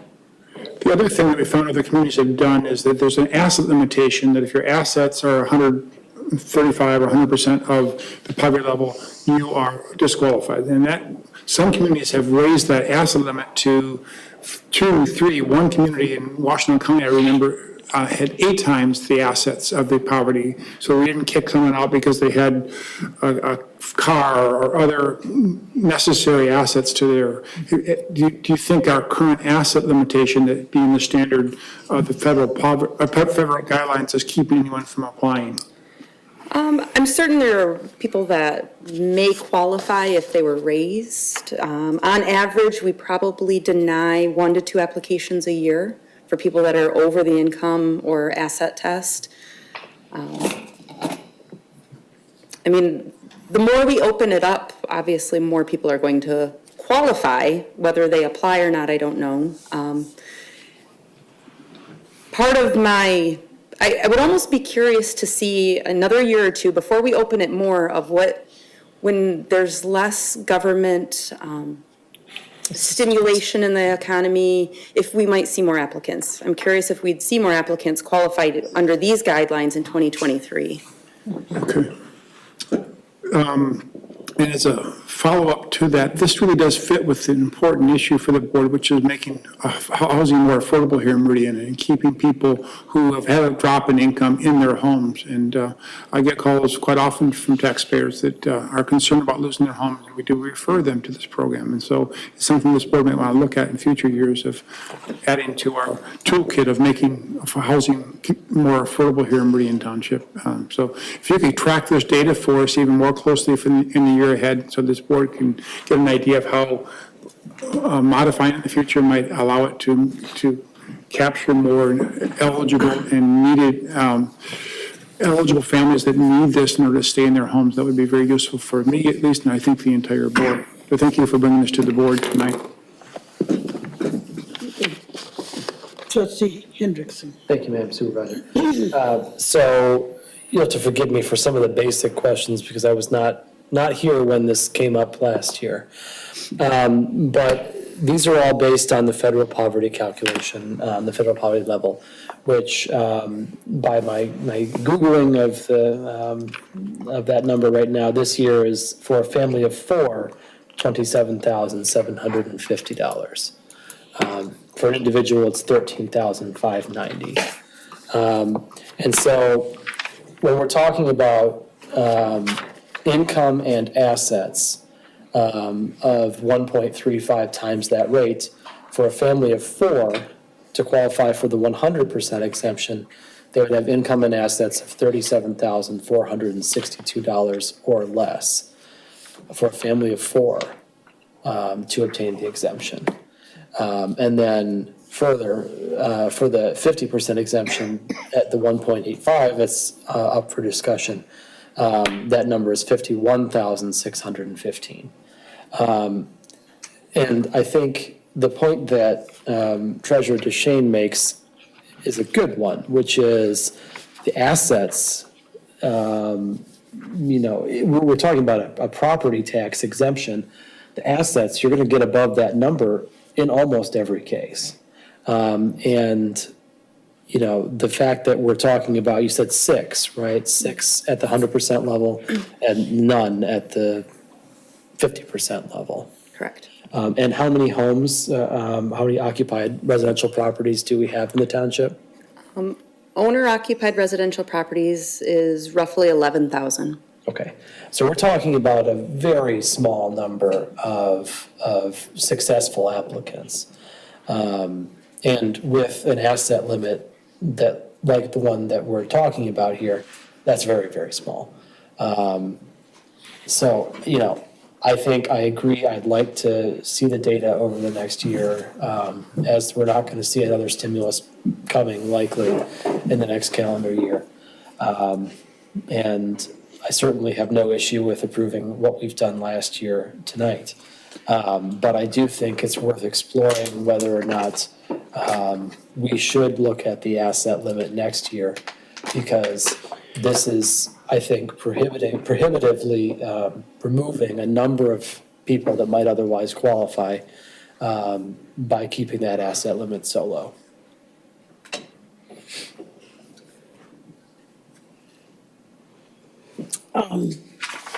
Any other comments? Just a clarification, the income limits are set, and then, as I understand it, the assets aren't added to the income, but you can't have assets in excess of the income limits. So for a family of, is that correct? Yeah, they're two separate tests. First, you have to be under the income, and then if you're under the income, now we look at the assets. Unrelated to the income, assets would be bank accounts, retirements. In Meridian Township, we do count your vehicles, so. Do you count home value? No, by law, you cannot count the home value. What land values? You can actually count the land value if they own additional property that could be sold. Oh, I see, okay. Okay, does that clarify the issue for you? Thank you. Any other questions, comments? Then the motion is to essentially, we're repeating ourselves, right? To approve the income and asset limits and the standards for meeting this opportunity. We don't need a roll call vote, so all in favor of the motion to approve, please say yes. Yes. Opposed, no. The chair votes yes, and I assume the motion passes. Thank you very much. Thank you. Do we need a break? Can we take a 5-minute break? Okay. So you here at, what's that, 7:40? Please. Thank you. I missed the one line where it says that primary residence. Yeah. We didn't change the assets. Any meaningful number we're gonna have to go maybe 2 hours. Because we had 5 last year, so we really haven't expanded it at all. I would have got up if I knew something coming.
13A is our first board discussion item.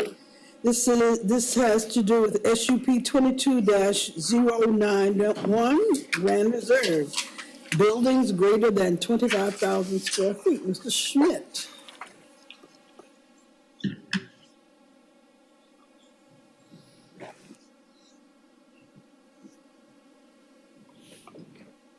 Between Powell Road on the right-hand side and Central Park Drive on the left. This is the Willows property, so it's just south of the Willows. This is the old Narrow Bread site, so northeast of that. So this started as a rezoning request in 2020. It was approved by the Township Board on February 2nd, 2021. It's a conditional rezoning. There are 6 conditions of approval for this property. Briefly, given that we do have new members since then, I'll go through that. First off, the development of the parcel shall be limited to no greater than 220 units. The development shall include no fewer than 25 single-family detached homes. The development will include no buildings greater than 2 stories in height. An enclosed garage shall be provided for every unit. The rezoning shall be conditioned on the approval within 2 years of an SUP and a wetland use permit for the current owner, or the zoning will revert. And the eastern 11 acres of the 31.63 acre parcel shall be developed as single-family detached homes. So that's the backdrop for the proposal in front of you this evening. The original plan was substantially more dense than what they're proposing now. This is the current proposal that is under review. This was recommended for approval by the Planning Commission at their last meeting by a 7-1 vote. There are a total of 55 single-family homes and 60 duplexes in this proposal. There's no buildings with more than 2 units in them, which is a substantial reduction from density that was previously approved as part of the conditional rezoning. So in total, 175 dwelling units. Additionally, there is a clubhouse located to the far west end of the development, just off of Central Park Drive. Access to the project is from Central Park Drive and Powell Road with an emergency, it's not an emergency, a secondary access point coming off of the Willows Drive as well. The project does not, the cul-de-sacs and the hammerheads do not connect to the neighboring properties. There are no wetland impacts proposed with this development. The developer has modified the plans completely, avoiding the wetland impacts. They do have a small area of wetland buffer impact located right here. This is the area where this is a separate parcel. It's roughly a square, pinches in right on the corner of the property. There's no way to avoid it and provide the proper fire department access between the 2 sides of the development. So they will be requesting Zoning Board of Appeals variance for that. What is in front of the planning, what was in front of the Planning Commission previously was a 2-part request. One, a recommendation to the board on the buildings greater than 25,000 square feet, which they did recommend approval for.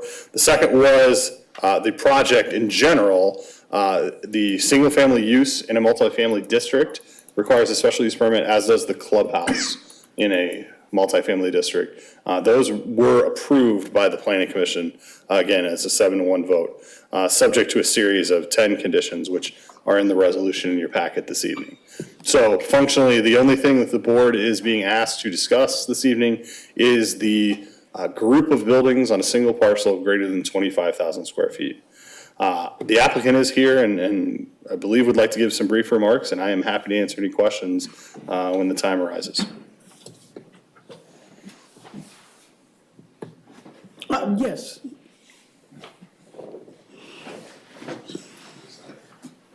Good evening, I'm Joe Lacricchio. I'm here representing DTM Management. Members of the DTM ownership team and membership team, our management team are here, as well as Matt Diffin, our project engineer. Mr. Schmidt gave you a good summary of the site. Just a couple other things. This site is 32 acres in size. We are providing over 20 acres of open space, or nearly 64% of the site. The plan features sidewalks on both sides of the road, a dog park, walking paths, community gardens throughout, and amenities that are conducive to active lifestyle, and all aspects of this project are with the active lifestyle and also with, it has a wide variety of appeal to the marketplace in terms of who will be using the site, who will be tenants in the site, including empty nesters, young families, professionals. So it's got a wide appeal. I don't know if you can fix this, Matt, but it's got a wide appeal of, there we go, to a wide variety of the marketplace. And so we targeted it for various demographic profiles. And so it's a site that, as Mr. Schmidt mentioned, was approved for 220 units. We're proposing 115 units. And that being said, we just believe this is the right product for the market at the right time, particularly with challenges in housing, interest rates, lender demands. We believe this is the project for the near future and what the broad demographic appeal that we have here. Okay. Would anyone else like to speak to the, Roger? I'm happy to come up and talk a little bit. I know that this came in front of you guys a couple of years ago. would you give us your name? I'm so sorry. My name is Raji Uppal with DTN Management Company. Previously lived in Meridian Township, now live in DeWitt. And living in one of these communities actually that we're building here, trying to make it a little better place for our residents as time goes on. So I'm currently living there in off of Clark Road in Quarry Village. But what I was going to say is that I know we came back and talked to you guys a couple of years ago, and we tried to hear everything that this board was telling us. I know there was a lot of discussion about keeping everything off the wetlands. There was discussions about making sure that we have these single-family homes there. And this product, we really believe, is something that is becoming very in vogue throughout the nation. And it's a renter by choice, and it's someone who wants the same amenities that all of us who have a home may want, but may not want it for the same duration or may have issues with qualifying with the high interest rates and some of those things. So we're really excited, and hopefully we accommodated all the things that you guys asked for. I know there was a significant effort to do so. Thank you. Thank you. Anyone else? Mr. Schmidt? Board members, you have questions, comments? As Mr. Schmidt indicated, the primary thing before us is permission to build, what is it now, 115 units, totaling more than 25,000 square feet.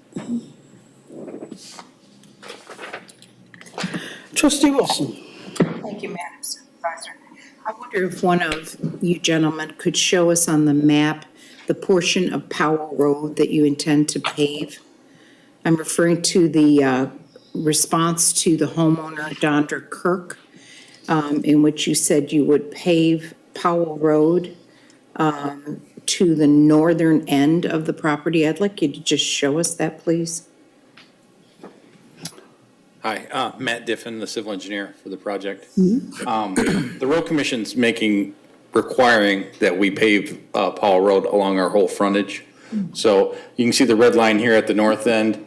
The new pavement will stop there. And this area where here, there's a new residential development across the road, and this is brand new pavement all the way up to here, this section here. Our property that actually goes down all the way to the south end here. Not sure what the name of this new road is at the south end, but like I said, it's a new pavement to here, and then we'll be extending the pavement all the way to our northern property line to here. And this is the This is property. private property? Yep. There's probably enough room here for one house, and then the rest of it is woods and wetlands. So you don't intend to pave beyond that? No. You're going to stop where your development actually... Yeah, and the road, Powell Road at one time was paved. And then it looks like the road commission ground off the top of the road. So it almost looks like it's gravel now, but it's still got pavement there. And I still haven't gotten an answer to what their intent is, if they're going to re-overlay that sometime soon, or if they're gonna leave it the way it is. But I know that they're obligating us to at least widen it to their new standard and pave it all the way to the end of our property line. Madam Supervisor, these are questions related to the site plan, not the SUP phase, which is what we are in now, but I just have two things that I wanted to get on the record. Okay. Okay, and the second item, sir, is related to the parking. There's a letter dated October 5th, 2022, from the fire marshal stating that there cannot be any street parking whatsoever throughout the entire development. I came in and met with Mr. Schmidt today to discuss this. Now there seems to be some question related to it. It's for safety reasons, and it is that the fire engine could have clearance to get into any one of these streets, these cul-de-sac type streets. Yeah, the fire code requires a clear area of 26 feet. That's not necessarily everywhere. That's so they can lower their booms and stuff in certain spots. It's my understanding that 28 feet of clear pavement would be sufficient enough to have one row of stacking on one side of the road. What we're showing right now is we've got 28 feet from back of curb to back of curb. So we're a half a foot off from complying with what the fire marshal needs. So we'll just widen the roads that extra half a foot to make it compliant throughout the site. And then we'll work with the fire marshal to decide which side of the road he feels is safer, depending on how much traffic and which way his vehicles can get in and out of there, which side will get the parking sign, no parking signs, and which side will actually have parking. But we're talking about 6 inches. So we don't see, that's not going to affect the plan. It'll go through engineering and we'll make that revision and it'll get approved with parking on one side of the road. I just want to be sure that's addressed, because the off-site parking, granted, you have 2 spaces in a garage, 2 spaces in a driveway. Yeah. So that meets our standards with no problem. But I'm thinking about the barbecues on the weekend on that northern cul-de-sac, and the guy carrying the pot of beans from way down here all the way up the street. Yeah, and we'd always intended to have one, and we'd work with staff. It's just that when we went and dimensioned it, we're a little off from what the actual standard is. So All right. it's not a significant amount, and we'll fix it on the final site plan, and it'll. So you're agreeing that you will provide that clear access Yes. for our fire engines? Yes. Okay, that's what I wanted to be sure of. Thank you very much. Thank you. Trustee Wozinski. I want to thank you all, because I was here when you initially proposed. I really like the fact that we've reduced the density. It was much more dense, and it was affecting the wetlands. So I really appreciate you putting that thought into that. So thank you there. I do have one question, and you might not know this answer, but maybe we can look into it, or maybe Director Schmidt. On Powell Road, where they did the new pavement for Silverstone, there were several trees that were large and old trees that had to be removed. Can we do an assessment and do what we have to make sure we're not losing any of the significant trees? On our side of the road, we've done a tree survey. Okay. And that's included in the plans. There are a few right in the entranceway, as it's shown, that have to come out. We've talked to the road commission, because you see what they did on the other side of the road where they dug a deep ditch and they cleared out all the trees to do it. I wanted to make sure that we weren't going to have to do that. So the road commission has agreed that we'd put a curb along the east side of Powell Road instead of having to dig ditches and remove trees, because everybody wants the natural road feature that it is now. And there are some significant trees in a berm there. So they've agreed, and it seems to work out well, that if we put a curb along that side of the road, that the trees can stay for now. It's not to say that the owners of that property, I believe it's school property, but I can't be sure, in the future when they go to do something on their property, that they won't have to take trees out. But we're not intending on taking a lot of trees out in that area. And then we're adding a row of pine trees and other trees along Powell to meet the intent of what was required in the zoning. Excellent. And that brings me to another question of I think we need to move south a little bit. But there is a residential area there. I think, and it sounds like Trustee Wilson knows all of the comments that came in, but that particular parcel asked if we were going to have a buffer.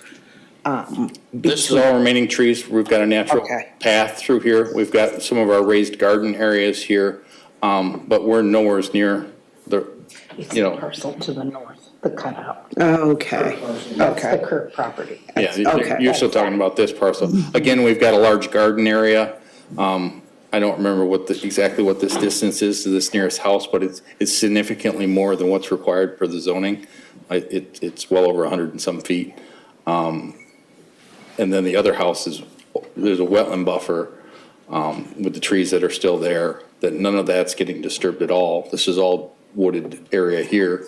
So, and that's a very large distance away from their property too, so. Perfect. And then we added a whole row of evergreens right along the property line up here. It doesn't reflect on this plan, but on our current plan again, to try to appease that neighbor. Excellent. I have a couple more questions. Talked about the neighbor. Oh, the one wetland that the buffer is going to affect. Is there a way we can, so my concern is this is asphalt we're putting in? Yes. So there's a lot of hydrocarbons that come off asphalt.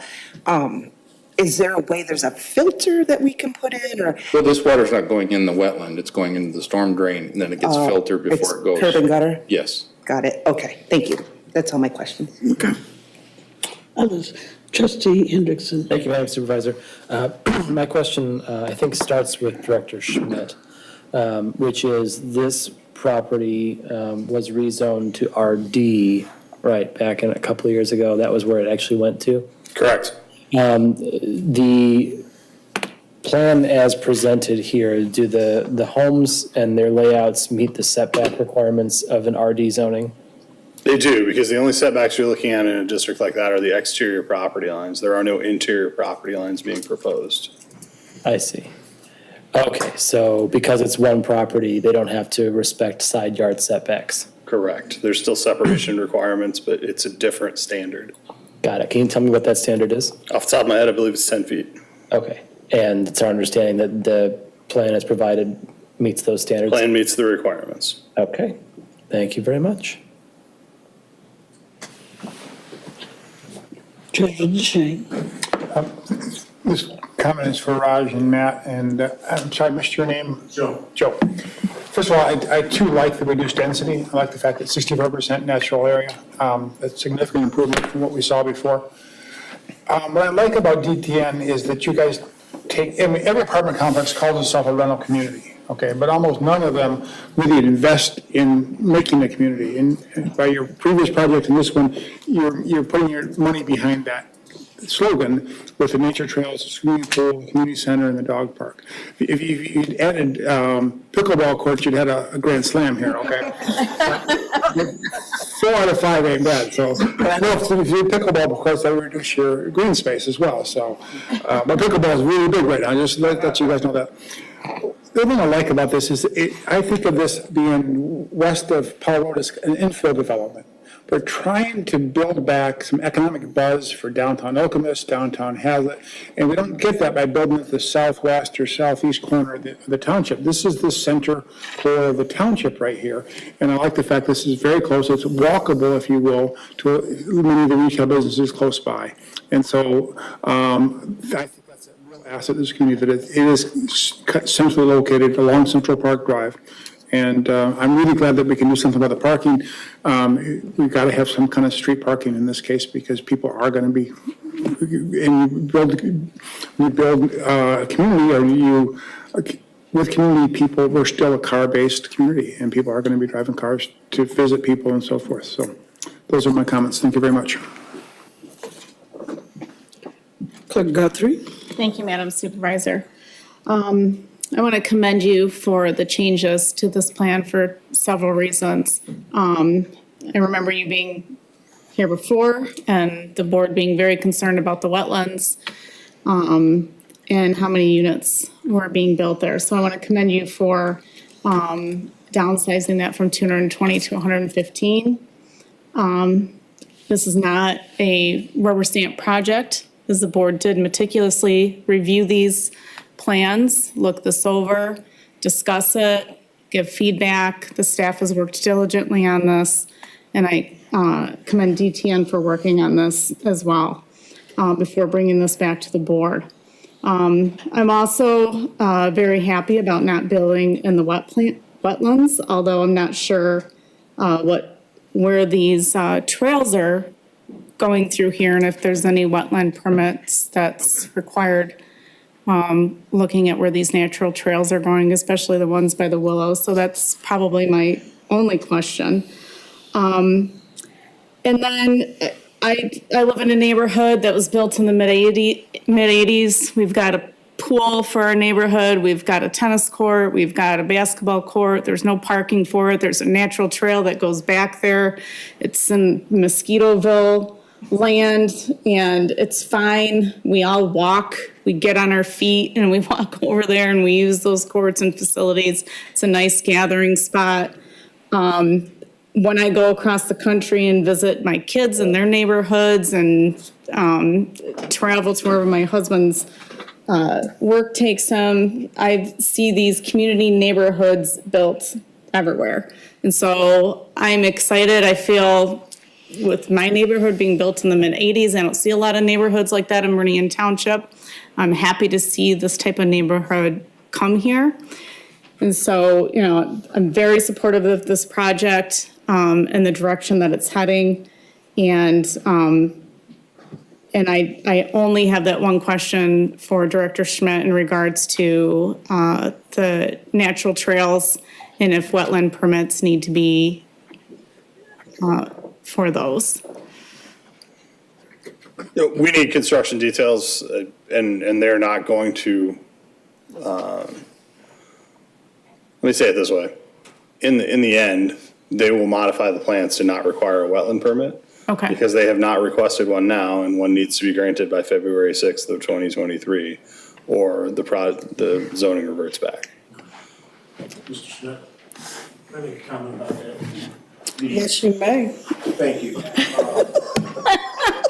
The nature trails go through your grading setback, not within the wetlands, and you have exemptions in your ordinance for nature trails in grading setbacks.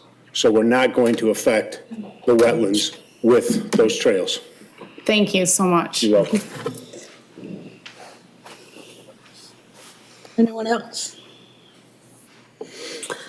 I have a couple of questions. Yes, ma'am.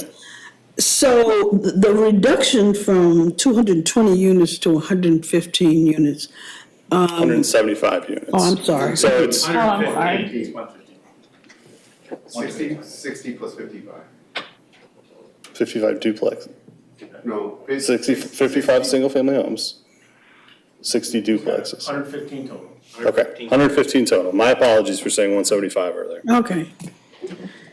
Was that made by minor amendment?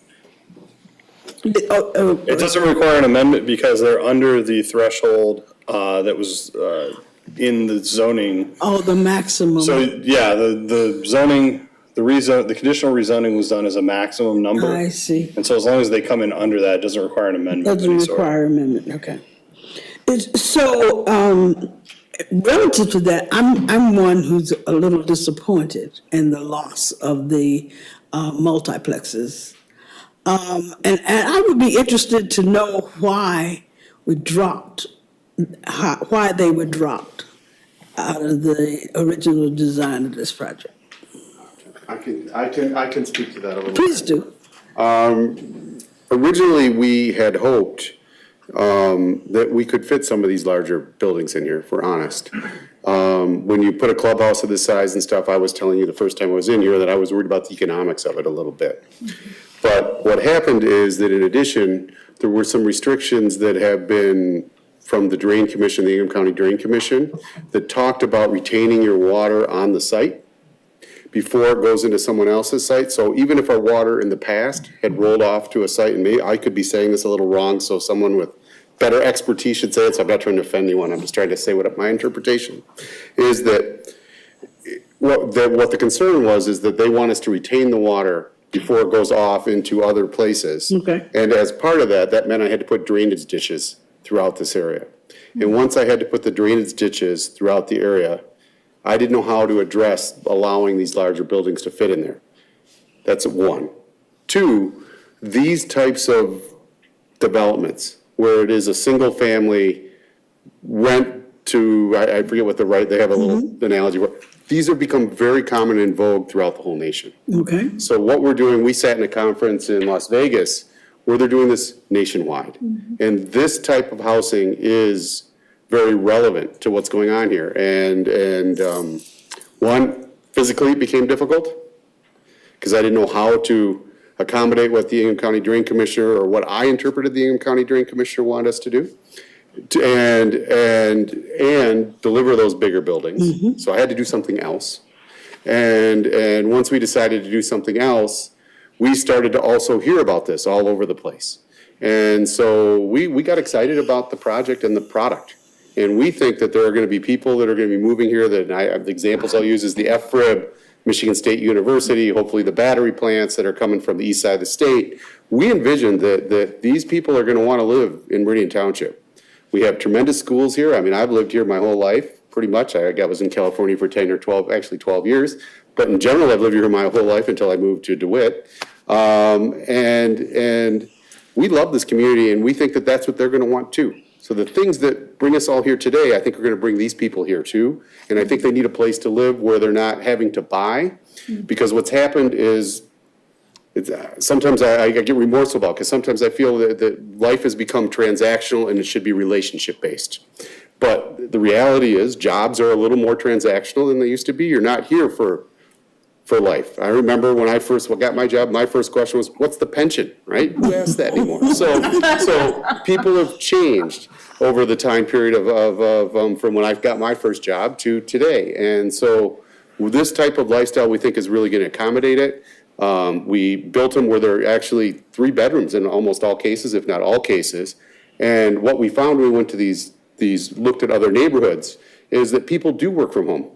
And so although it seems great to work from home, but when the dog runs behind you, or the children run behind you, or maybe your spouse runs from behind you, or your friend or your partner, the point of all this is that you sometimes need your own little spaces. And so these are all going to have basements. These are all going to have, they're unfinished at the moment, but this is going to have the ability to accommodate a lot of different types of lifestyles. And so But the catalyst is what I just told you, which is I did not know how to do it once the Ingham County Drain Commissioner started instituting some of these more stringent places on other projects. And when we started hearing about it, thought it was going to happen to ours. And so therefore, we wanted to accommodate that. So I don't know that we asked 150 times, but we saw what was happening and tried to fit within the guidelines that we understood. So it's a reasonable assumption or extension that the single family is more attractive in this context to you? Aside from the requirements from the Drain Commission. Both, right? You get excited about what you're doing, right? So just in life in general, right? So you get excited about what you're doing. So we started, it is in vogue, and this is very consistent with what people are doing in the Southwest, in the South, Southeast, Texas, Florida. You're seeing these happen all over the place. So you get excited about what you're doing, but I also felt as though I also had some restrictions that I didn't know how to address. Okay, I appreciate that. Thank you. Thank you.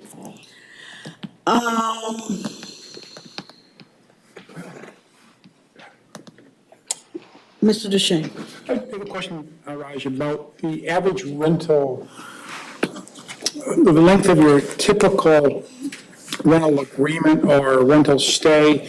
And I really bring it up because we've had past board members who basically called renters transients, okay? And we didn't tolerate that at the board level. We have 40% of our residents live in rental communities right now. And so the rental market has changed then. It's changed even more now as being a choice and not an economic necessity. So what is your typical length of a stay? You know, I would be maybe overspeaking a touch, but I can tell you in general, that I know that I'm having 60-70% renewal rates, okay? So people are staying for a long time.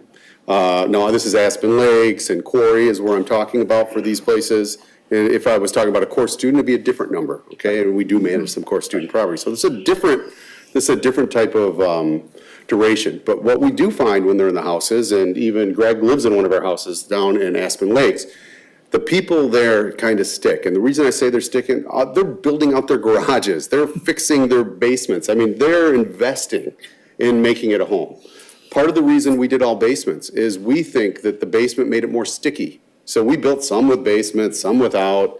And there was a lot of debate, hey, there's an extra cost, maybe you shouldn't spend that money, it's more important to lower the rent than it is to spend this money. But what we started to find when we put these basements in is it made it sticky. It made people want to stay.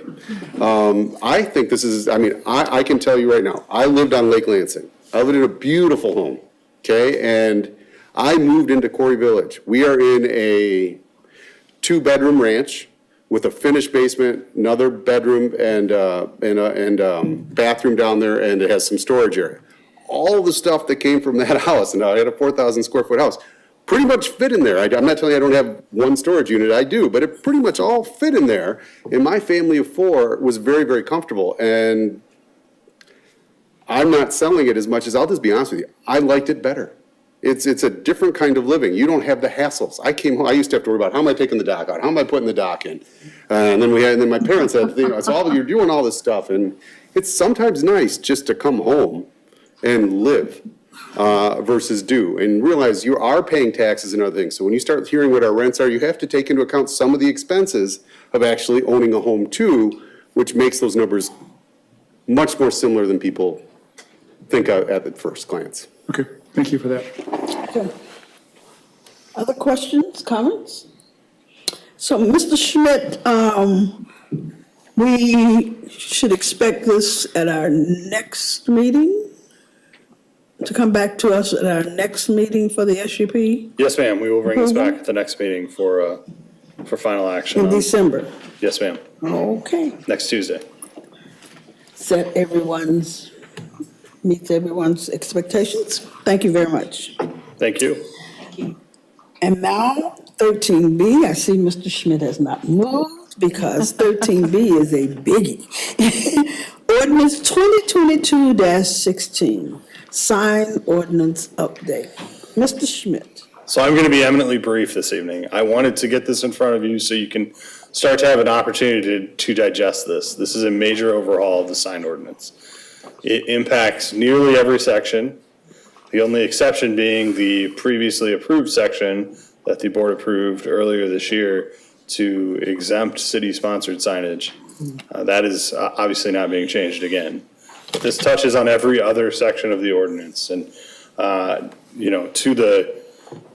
the planning commissioners that worked on this and the subcommittee that worked on this and my staff and the township attorney, I greatly appreciate the help. This is a monumental undertaking that completely redoes the way we look at signage. And by way of background, this is a direct result of the Reed versus Gilbert Supreme Court case. We were also informed by a recent case out of Austin, Texas, that actually popped up towards the end. We utilized some of the language, some of the thought process behind that decision to allow us a little more flexibility on temporary signage and how we address it. So what I want to do this evening is just get this in front of you, give you time to digest it. The Planning Commission took multiple meetings to review this, ultimately made a unanimous recommendation on it. What we'll do is we'll come back in January, have another discussion meeting where I can answer any questions you might have, and then we can begin the process of adoption late January or early February. Obviously, I'm happy to answer any questions you have off the top of your head right now, but this is a little bit of light reading for you over the holidays. Over the Christmas holidays. The Christmas holidays. Okay. Trustee Hendrickson. Thank you, Madam Supervisor. And thank you to Director Schmidt and the subcommittees on the Planning Commission for taking on a very large and cumbersome task about a very interesting topic. So you pointed out the Supreme Court case. This is what basically requires us to be content neutral This is the content neutral discussion. You know, most communities have waited for some time, and in the past couple of years, you've started to see people dive in to address it. There hasn't been another sort of white knight case to come along to fix an obviously flawed opinion from Justice Thomas, and so now we're left to deal with it. Sure. So this is obviously an effort to become content neutral.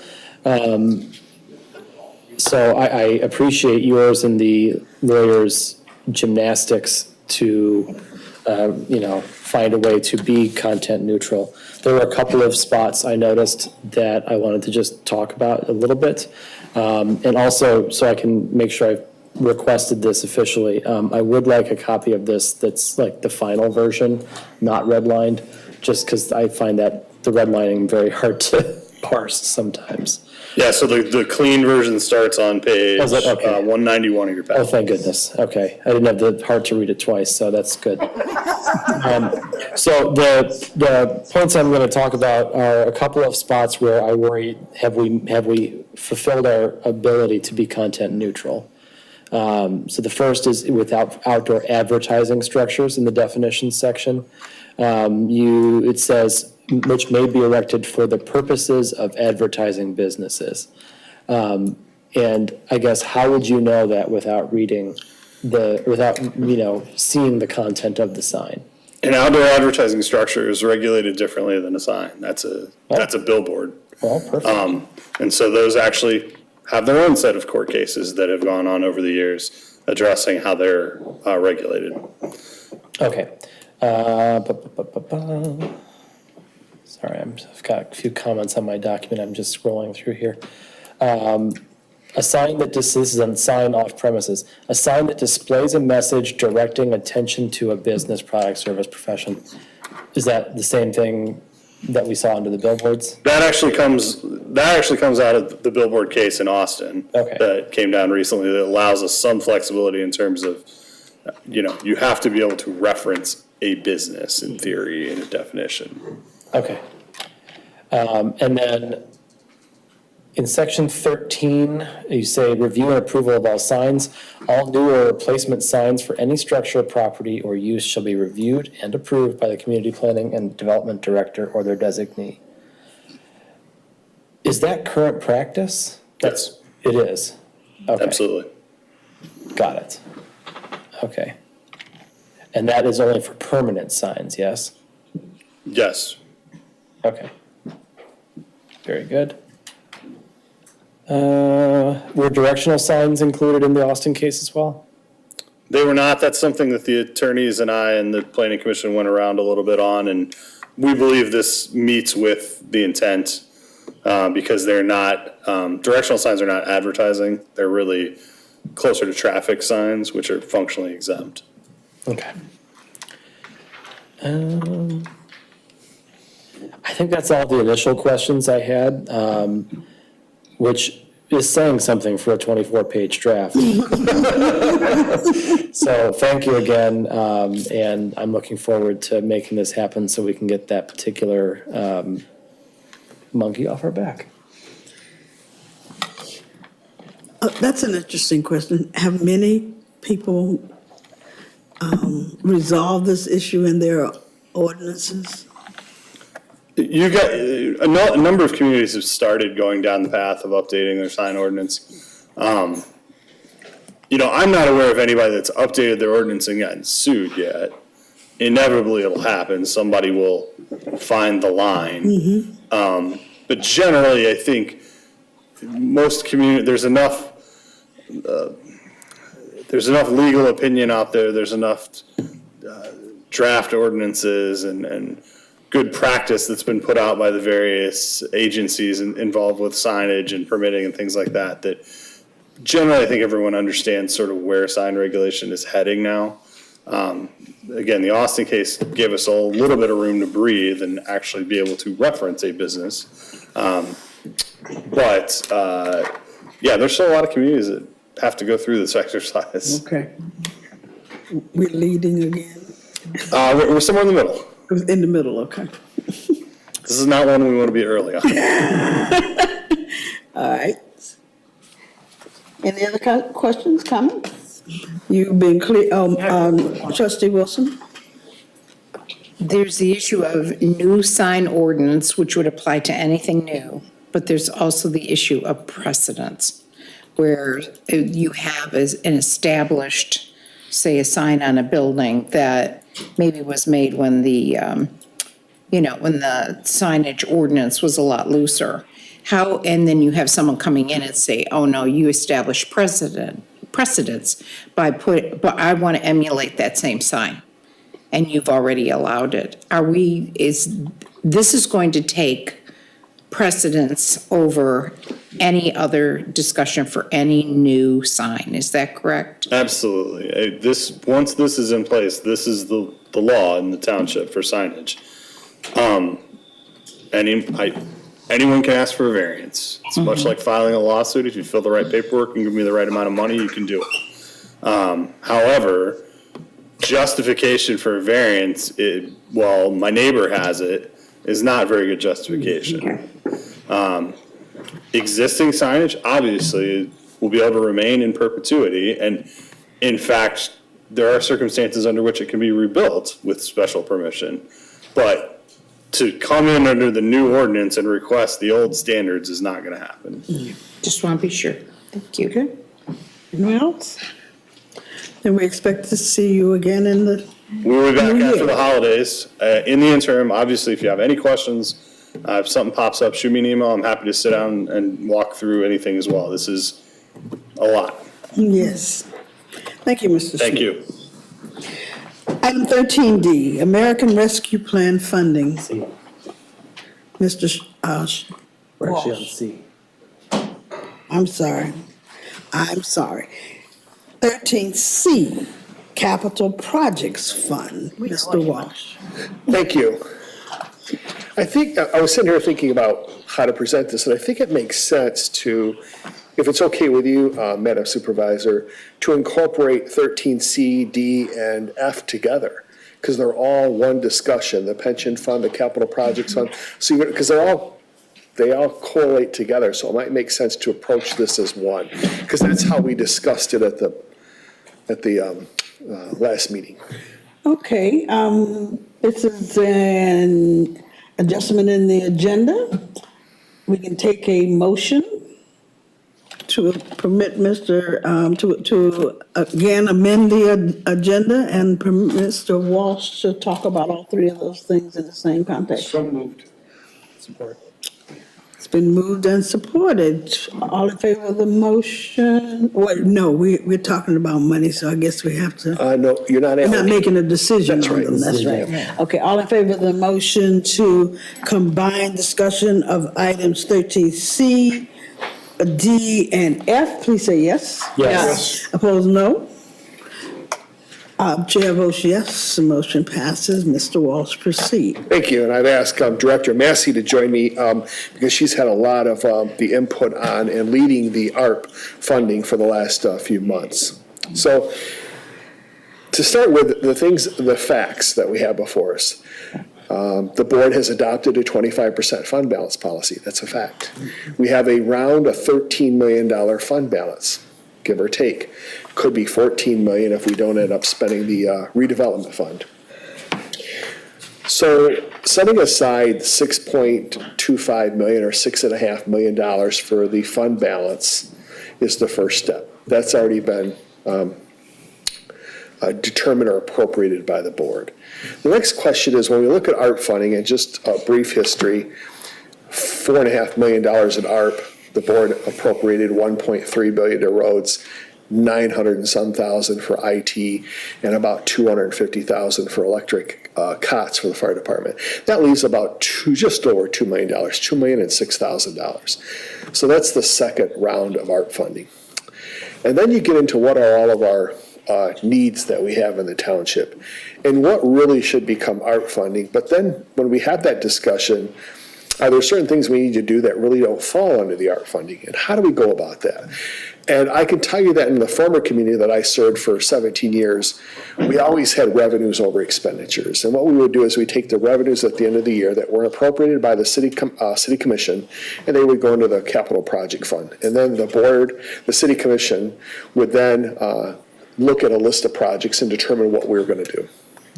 So over the course of time, as this board and the former boards have been wise and prudent to pay off their debt, we are now entering into that phase in Meridian Township where we're going to have funds to be able to start looking at some of the projects, things that we need to correct, improve, enhance in the township. So the general fund balance of 25% or $6.5 million is set aside. Then you take a look at, well, what about the other $7 million that's out there? And what we want to talk about this evening is the capital project fund and the pension stabilization fund. And I think I'll start with the pension stabilization fund. What is the purpose of this? Well, the MERS, the Michigan Retirement System, as you know, we've chipped away at our debt. We've improved our funding balance. That's all. We all know that.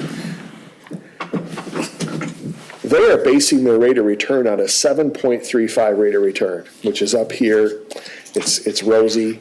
In Meridian Township, one of the few communities in Michigan, by the way, we've always been able to meet our ARC, our actual required contribution.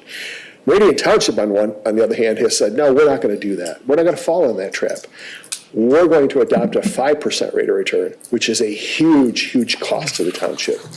So in doing that, we've now made our payments on 5%. Well, what happens if we have an economic downturn 3 years from now or 5 years from now? We're not able to make that 5%. This $3 million, I want to make very clear, it's not to use towards next year's ARC or the year after. It's a set-aside rainy day fund of $3 million that in the event of 4 years from now, if we can't make our payment, we're $184,000 short, the board at that time could dip into that fund to make that payment. It's a rainy day fund to support the MERS pension.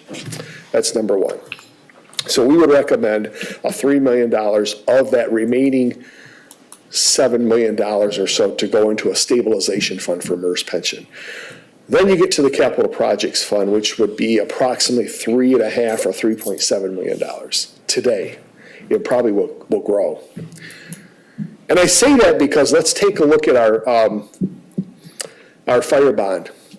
From 2012 to 2028, we said we're going to pay off this fire station by 2028. We're going to do that with a 0.2 mil, which today generates around $404,000 a year.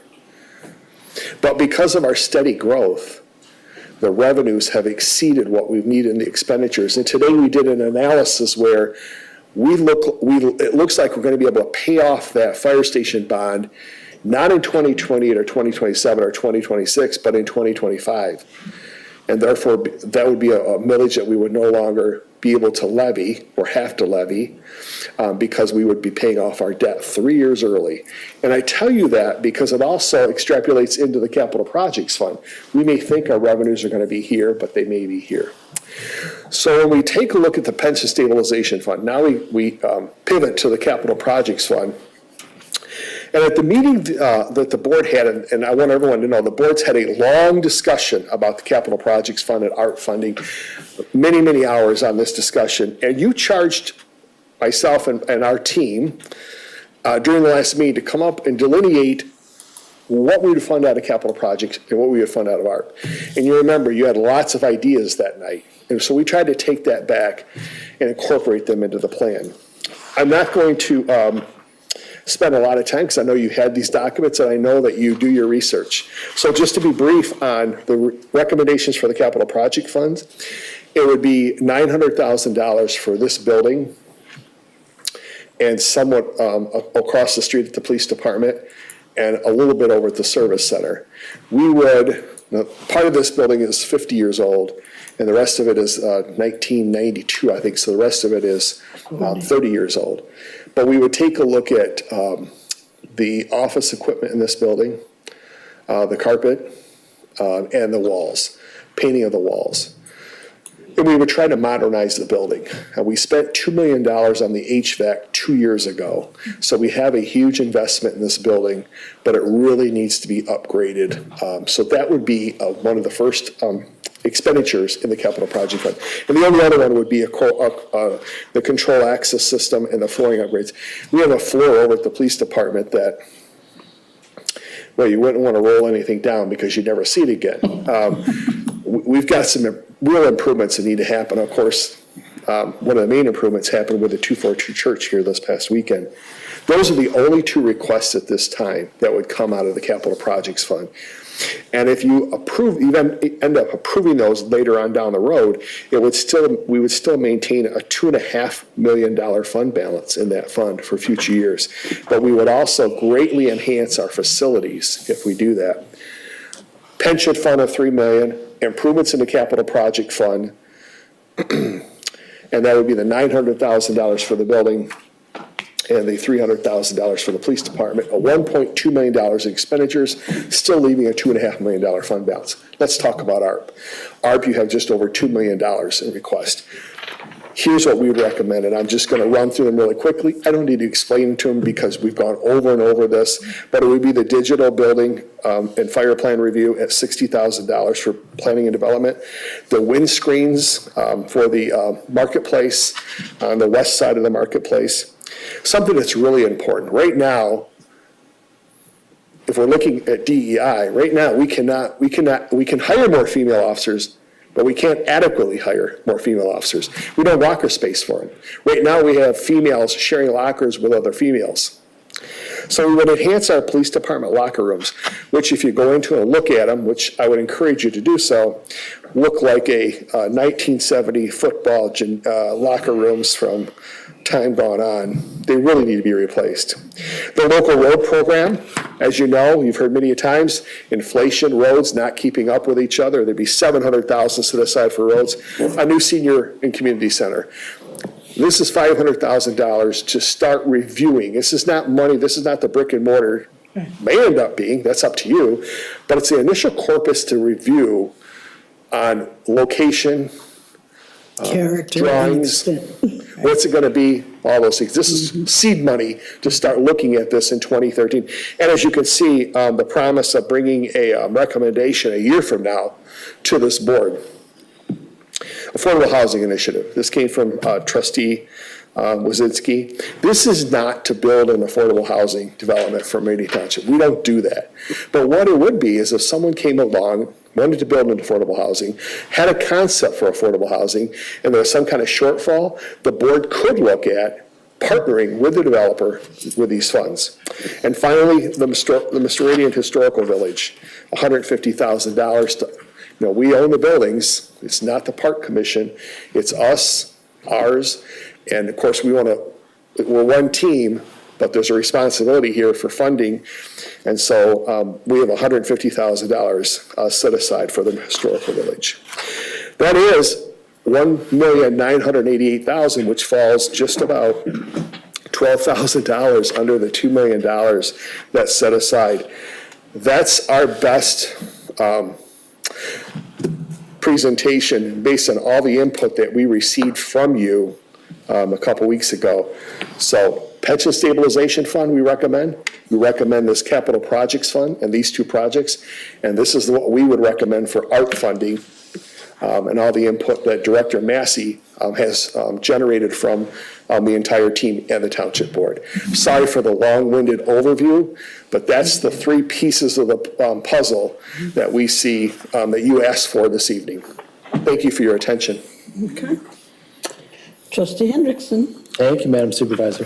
And thank you to Manager Walsh and everyone who was involved in bringing this consolidated plan for our future finances before us. I have a couple of thoughts. I think that the overall strategic direction that's being presented here is a good thing. I think that keeping money aside in case of a rainy day for pension stabilization is important. I think obviously we have to meet our obligations to keep the 25% aside for the fund balance. And capital projects, I think, is long overdue in terms of the naming this fund what it is and setting aside the money to do so. With regards to specifics, I think there was a good delineation made here for the most part of the monies that would fall into the ARP funding versus the monies that would fall into the capital projects. The only one that I had in my personal review of it was in a different category was the locker rooms, which I think should fall within the capital projects fund, not the ARP, unless there's a compelling reason to put it there. It's an update to our facilities. It doesn't make any sense not to include it, to me, in the capital outlay. Now, someone might look at this list and say, well, hey, you've spent 10 years building up your fund balance and you're going to spend $1.3 million if what I'm asking for is moved on projects this year, to which I will say, we've not been spending this money on capital projects over the last 10 years. And it's not unreasonable to think that we would have, over the course of 10 years, spent $1 million on capital projects. I think that, we've heard comments from members of the staff, from Manager Walsh, that some of these projects are long overdue. And so I don't see any issue personally with expending that amount of money out of the capital projects fund now. Beyond that, I think we're in pretty good shape with the rest of it, in my opinion. At the end of this, if approved as requested, we will have put $2 million out of the 4.5 out of the ARP into the roads. That's roughly half, a little bit less than half, but roughly half. And that allows us to meet our obligations and our promises to the public without concern for the rising inflationary cost that we've seen over the last few years. So I'm excited about that. The windscreens at the marketplace are great. That'll help to make that a more usable facility. And I love the idea about sort of the rotating fund for affordable housing. I think that was something that I think Director Clark had mentioned back in April when the first discussion about ARP money came up. And I was sad to see that not included in the original list of options this time around. And I'm glad that we found a way to make it come back. So very pleased about that. Anyway, those are my thoughts about sort of the direction that we're going. And I'm very happy to see that we're making progress in this area.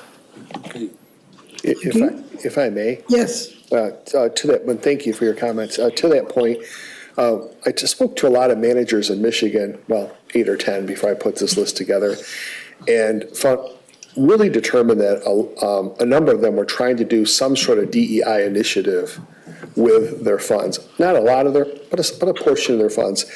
And I really see, if we take a look at our building improvements at $900,000 and the $100,000 for the locker rooms, it's $1 million, 10% from the ARP and 90% from Capital Project Fund. And I really see this as a DEI initiative, that if we are really going after trying to get 30 by 30, 30% by 2030, this is something that really needs to happen. And I think it's clearly something we should do, in my opinion, we should be doing out of the ARP funding. Okay. Anyone else? Mr. DeShane. I'm glad we're discussing all three of these at once, they all are integrated. I appreciate the work that Manager Walsh and staff has done on this. This does reflect the direction the board gave staff and the manager a week ago. I like the capital projects fund a lot. It's overdue. The pension stabilization fund we've really had anyway. We're just now calling that chunk of money that's there what it really is there. And the ARP funding, I agree with that as well. To your point, Trustee Hendrickson, I think we spent $700,000 the first time around on roads. Is that correct? 1.3. Oh, excuse me, 1.3. This is where we get to the $2 million. Okay. The question I would have for Assistant Manager Upsimer, is this going to fill the gap you would expect to see in 2023 with the roads, or how close will we to meeting that number? Yeah, so roughly this is going to allow us to add about a mile. So depending on which road we're talking about, anywhere from 650 to 950,000 would be the cost to reconstruct a mile, depending on the nature of that 1 mile stretch. So it's going to advance the 700,000 that we're talking about this evening will push everyone's road up 1 mile over the lifetime of the program. So it doesn't close, we're still going to be in the 6 to 7 mile range. 6 at the low end, and this might help us get to about 7 miles in an annual basis, but we were doing 10 to 12 prior to the inflation that came about this year. So it doesn't close the whole gap, but it makes a difference, and everybody gets their road done 1 mile sooner. Cumulatively, what is the road inflation cost you've seen the past 2 years? About 50% increase from 2021 to 2022. This just occurred this year. Okay. We did not see astronomical inflation. We did over 10 miles of roadway in 2021. We used the 1.3, roughly half of that went to just not eliminating roads. Once we got our bids in this spring, 650,000 of that went to just fulfilling the roads that we had promised previously in January of 2022. The other 650 went to adding Wellington Estates, which was 1.03 miles. Okay. We saw a similar spike in lumber prices, the construction projects, and some of those prices have come back down. Do you expect any of that return to the mean with roads? No, if I was going to graph it for you, if we were looking at a graph and this is the y-axis and this is the x-axis for you, we're going like this, and I would expect it to level off. Okay. And then have a more linear, traditional inflation of 3 to 10%. But not a bell curve type? No, I don't see it coming down just because of the labor.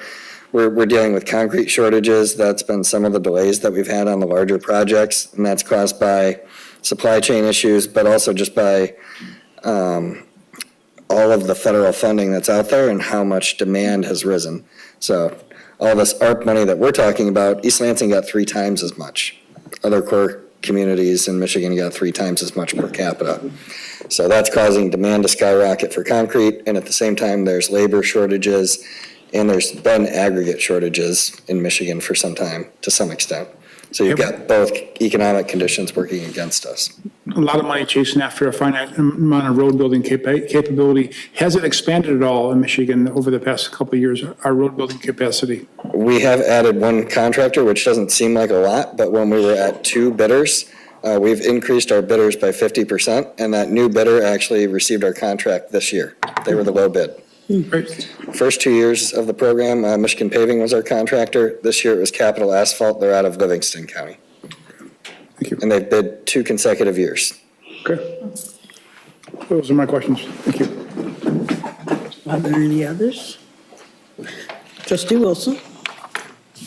Thank you for listening to us at our meeting on November 29th. I think it gave us all pause to really think through the purpose of the ARP funds versus the capital outlay funds. I will say that I share, and came to this opinion independently, I share Trustee Hendrickson's concern about having the $135,000 for the lockers in the ARP funding, when in fact, to me, on its face, it looks like a capital outlay project. So that's my only reservation. I was very pleased to see that it makes more sense now to me how we're going to be spending the ARP funding. I'm really pleased about adding in the Affordable Housing Initiative.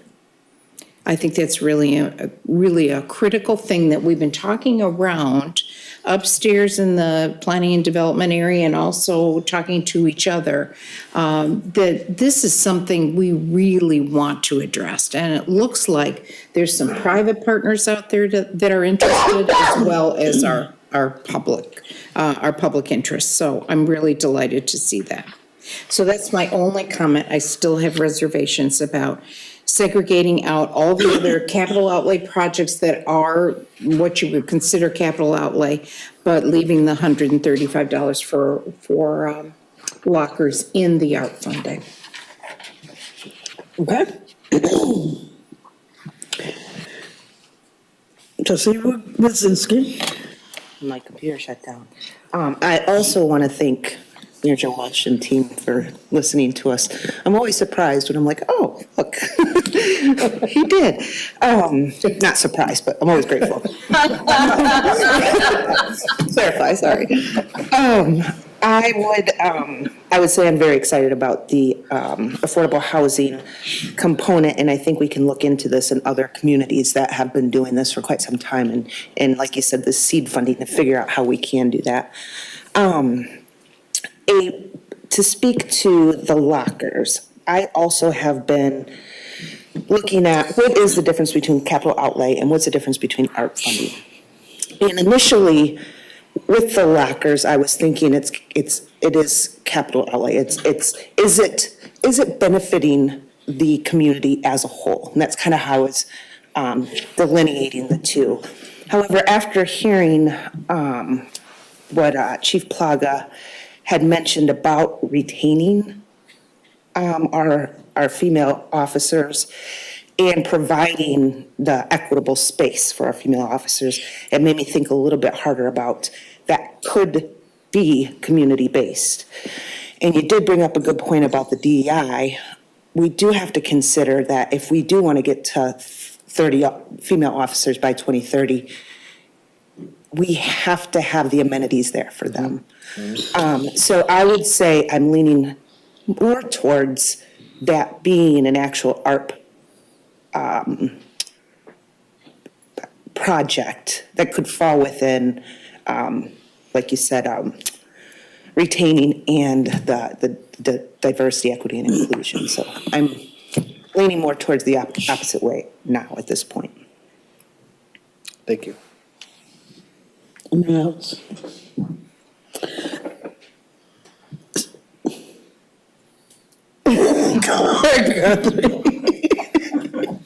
You're gonna see my hand going up and down behind the monitor.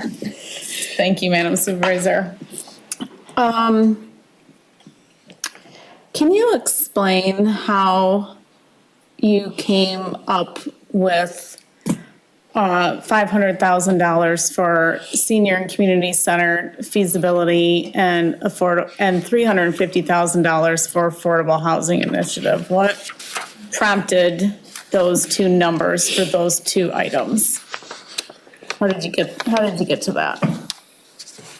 Well, I could give you a real academia answer and pull that out of the air, and I'm not going to do that. I'm just going to tell you that I contacted the city of Portage and asked them what did they really need for seed money in their first year to start to take a look at their project, and it was $500,000. So, sounds good to me. The 350, there's nothing to that number except for I wanted to make it a meaningful number, and I didn't think 75 or 100 was meaningful, so I just picked 350. There was substance behind the 500. There was no data behind the 350 other than trying to make it a meaningful number. So the 500,000, when you talk about seed money and can you explain a little bit more? Like, I'm trying to imagine $500,000 of seed money, because in my mind, I'm thinking, yes, we need a senior center. What do I need $500,000 to figure out that I need a senior center? But maybe I'm thinking of it in the wrong way. Maybe I'm not thinking of, I'm obviously missing something. No, you're not missing anything. I think you're where a lot of people are at right now. We haven't even taken a baby step yet. So we really don't know. This number could be 200,000. I went with what another community has done. And what would come out of here is potentially site selection could come out of here. Okay. We could get to architectural drawings.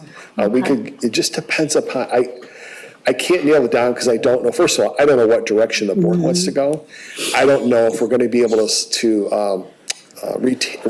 find the donor that I think we may be able to. We may not we may not need all of this, we may need more. It's really going to be about what speed we go at and what the board wants to do. Where's the location at? I'm not gonna sit up here and say, I know where all this is gonna go. I don't. I just think it's enough to cover the soft cost for the But first it's year. not necessarily being spent this year. It may or may not be in 2023. It depends upon the direction the board goes. Okay. And then the $350,000 for the Affordable Housing Initiative, is this something that could be expanded to some businesses? Like when I look at Affordable Housing Initiative and I read, I'm very excited about this portion of this money. When I look at homeowner rehabilitation program, there are older businesses that are out there that are not very accessible, where they don't have an accessible door that you can get into, or there's two doorways close together. I'm just wondering if this can be expanded to rehabilitation program for businesses, because that's also a benefit to the community as well, and can be come back in other ways. You know, this 350, if it's approved, can go in any direction, legal direction that the board wants to go in when it comes to this. I mean, I'm not standing up for professing answers tonight. This was a concept that was derived last week. Yep. There'd been some discussion about it. I don't know everything about this. I'm gonna learn and try to listen to the board and try to maneuver with you as we go through this. I see this as another potential. For instance, another Woodward Way comes here. They're gonna build another 50 units, but they need help with sewer lines, water lines, streets, street lights, something. And they come to us and say, would you partner with us if we came to Meridian Township? And the board says, yeah, we're gonna contribute $350,000 towards yours, and of course, we'll have an agreement with them about what they have to fulfill to get that. It would be a reimbursement. But this would be more, as I see it, as a partnership with a developer, because we're not developers. Okay, I'm thinking like this. Okay. And it may be, clerk, it may end up being that. Maybe that's where the board decides to go. Or a portion of that, maybe they put 50,000 into improvements, something like that. And then in regards to the capital projects, was this an annual amount of money that you're looking at? Or is there a long-term plan for capital projects? Or is this 900,000 the initial plan to do some re-beautification in this building and a few other things? Just trying to think long-term, and I know we talked about this at the last meeting at length, and talked about having a plan moving forward where we're actually putting money into it. And I think Trustee Wilson said it best at our last meeting. So I just wondered, what is the future plan for putting money into capital improvements in all of our buildings? Well, the way that it works best practice is when we do the budget in '23 for '24, if we have revenues over expenditures of $323,000, that $323 would be appropriated to the capital projects fund. Every year, you put in revenues over expenditures into this fund. That's how they continue to fund it. That's why the recommendation in front of you is to only take it down to $2.5 million. So we continue to have, what we really need to have is a solid capital projects fund, and then use that every year and have a vision for 3 to 5 years out. But we've never been able to do this because we've been so debt-ridden here. Mm-hmm. And we are starting to see the light at the end of the tunnel. I can give you, for instance, 3 years ago, this year, we're paying in 2023, our payment for retiree health care is $32,000. Do you know what it was 3 years ago? $475,000. So that, as I've said all along, start paying off your debts, get rid of these annual payments, and when you start freeing this up, you're gonna be able to start doing some amazing things in Meridian Township. So I guess my question is, I'm not sure if it was answered, or if I am not asking it the right way, is, I don't know if I'm asking it the right way, what is the plan to ensure that there's money annually in capital projects? The best way to fund it, the only way to fund it, is to take whatever monies you have left over every year and put that into the fund to keep putting seed money into it. If you get into tough budget times, there won't be revenues over expenditures, and you won't be contributing to it, and your capital projects funding list will go down. It's going to a lot depend upon the economy. For right now, if you go to your budget, and you go to the end of it, capital projects are being funded out of the general fund. Yes. And we never know what we have, what we do, we just stick Right. something in there. We're gonna have a much cleaner process. It will be taken out of the general fund and it'll be, funded. I can't promise you that there'll always be funding in there because it all depends on how we do budget-wise every year. Does that answer your question? Sort of, I mean, to me, it almost sounds the same. It sounds like the same way that we're doing it currently. It doesn't sound any different. It's very different. Okay.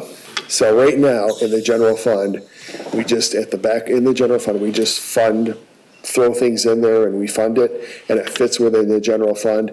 Then we have monies left over. We've been growing our fund balance from $5.2 million in 2013 to $13 million today. Plus, we've been paying off our debt. Now we're in a much better position where we don't just have to throw a nickel up in the air and fund something out of the general fund. We can have a plan of what we're going to spend our funding on. We now have a set pot of money to draw from. And so we can use our vision, have a plan, and draw from a fund. Right now, it's just willy-nilly, whatever we fit into the general fund. Okay. I hope that explains it. No, it did for me. It explained it a little bit better that last time. Okay. I thank you. Sure. And thank you for your patience and having Manager Walsh explain it to me. Mr. Walsh, from here, it seems to me that there's several steps that need to occur before we actually move forward with any of this. One of them is to define each of these different funds, or these two funds, and establish certain parameters and standards about how they're set up and how they're used. For example, when we talk about the Capital Projects Fund, we have a fund, we have a way of building that fund, we have a way, we've been talking about a way of using that fund. We probably could put standards on that in terms of how low we'll let it go before, et cetera, et cetera. When we talk about the Pension Stabilization Fund, it sounds to me that that's different because we're putting money into it and we're kind of putting it off to the side just in case something happens within the next 3 or 4 years, which raises the question for me, do we go on with that same amount of money over in that corner in case, the financial situation doesn't happen as you expect in the next 2 years. So then what happens to that fund? Is it still over here, and is it going to be there for the next 20 years unless somebody decides, I don't want it to be there anymore, I want to use it. Right. So I'm not really asking about how they're going to be set up, but do we actually have a process to set these rules and establish these processes before we actually put money in and start spending it? Yeah, I don't think you need to do that. You'll set aside the Pension Stabilization Fund, and it will be there, and in 2 years from now, we're 72% right now. Are we 84 in 2 years, or are we 60? And if we're 84, then we need to have a discussion about maybe taking $1 million out of that and moving it to the Capital Projects Fund because we're better funded. It's really going to be just how things play out. 2 years from now, we're going to have this discussion about the fund. Are we going to need the fund in 2024 or 2024's budget, I sure hope not. The art funding, once you consider this next week, we're finished talking about the art funding. Right. Now, I will have a caveat, whatever's not allocated or spent by, to the summer of 25, because then we'd only have 1 year to spend it. It would roll over to roads in 2025 if you haven't appropriated it. As far as the capital project funds, it just runs out. You'll have this fund 10 years, I hope, because you hope you'll stay solvent for the next 10 years. You'll have this fund 10 years from now, and you'll take a look back at all the projects you accomplished by doing this. It just sets up a mindset of really good planning and vision to do it this way. You won't have to talk about the pension stabilization fund, and you won't have to talk about art funding. You'll really be focused on your capital project fund going forward. And trust me, when it comes budget time, it'll make your process much cleaner.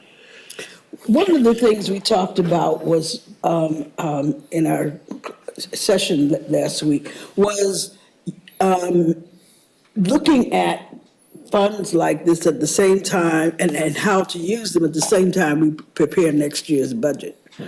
And I wonder if all of that doesn't suggest deliberate longer-term budgeting. So we do budgeting from 1 year to the next, though in some of our activities, we're actually doing budgeting for 10 years or 5 years, particularly with millages. But is there any value in extending the length of our budgeting outlook every year? Some people would say yes, they would tell you that, they like this 2 or 3. I'm not a big fan of multi-year budgeting. There's too many unknowns that I think it's a waste of time. I think there's too many unknowns that come up, because you tell me, are we gonna have a recession? I could budget all I want for 3 years. Well, is there a recession coming? A complete waste of time, in my mind. I think we've been very successful year to year. Here's the situation. 10 years ago, we were debt-ridden in this community. We had crumbling roads. We needed to pay for a fire station. And so that changes what you do for the next decade. The next decade here is going to be quite different. We're going to be able to take care of the things we need to take care of and start reinvesting in the community. So the Capital Projects Fund should really enable the board to do some multi-year. Now, when you do multi-year planning out of the Capital Project Fund, absolutely. That's a great idea. But to take all the time it takes to put a budget together and start forecasting for 3 years, somebody will stand up here and tell you that enjoys sitting around doing that kind of thing all the time. It's a wonderful idea. It's a complete waste of time, because you don't know what things are going to be 3 years from now. It's a guess. Okay. I think one of the comments that came out of our review was an appreciation of the conservative nature in which you approach the township finances and budgeting. I just wanted to bring that back to this discussion. But what are we to expect at our next meeting? The documents that are before you, we're going to ask you to do 3 things next week. Approve this ARP funding as presented, unless it's changed by the board or modified. I would just leave you with one other thought, and with all due respect, if we think that the locker rooms shouldn't be funded because it's a capital expense, I would suggest that the marketplace is a capital expense. I would suggest that fixing the historical village is we're doing roofs and stuff, it's capital expense.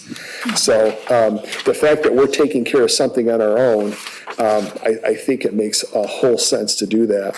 So 3 things next week: ART funding as presented, the Capital Projects Fund, the creation of one, and the appropriation of only these 2 projects. Unless you move the other one, then it would be 3.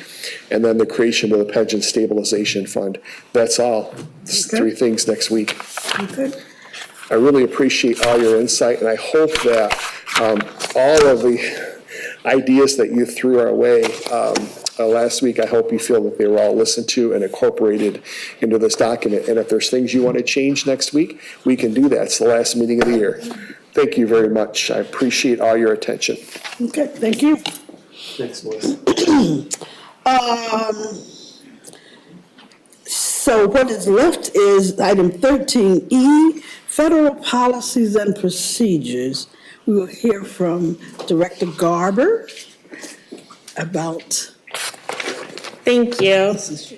So kind of piggybacking off the ARP discussion with all the federal funding that's coming down, it has been recommended by our auditors, and it's also just good practice to have written federal policies and procedures in regards to all the federal money we are receiving. And when it comes to the federal government, there's kind of their own set of guidelines on top of the state and local guidelines. And they call those accounting guidelines the uniform guidance. So it's just, in the uniform guidance, it requires that all entities accepting federal funding must have a minimum written policies and procedures regarding internal controls and processes surrounding the federal funds.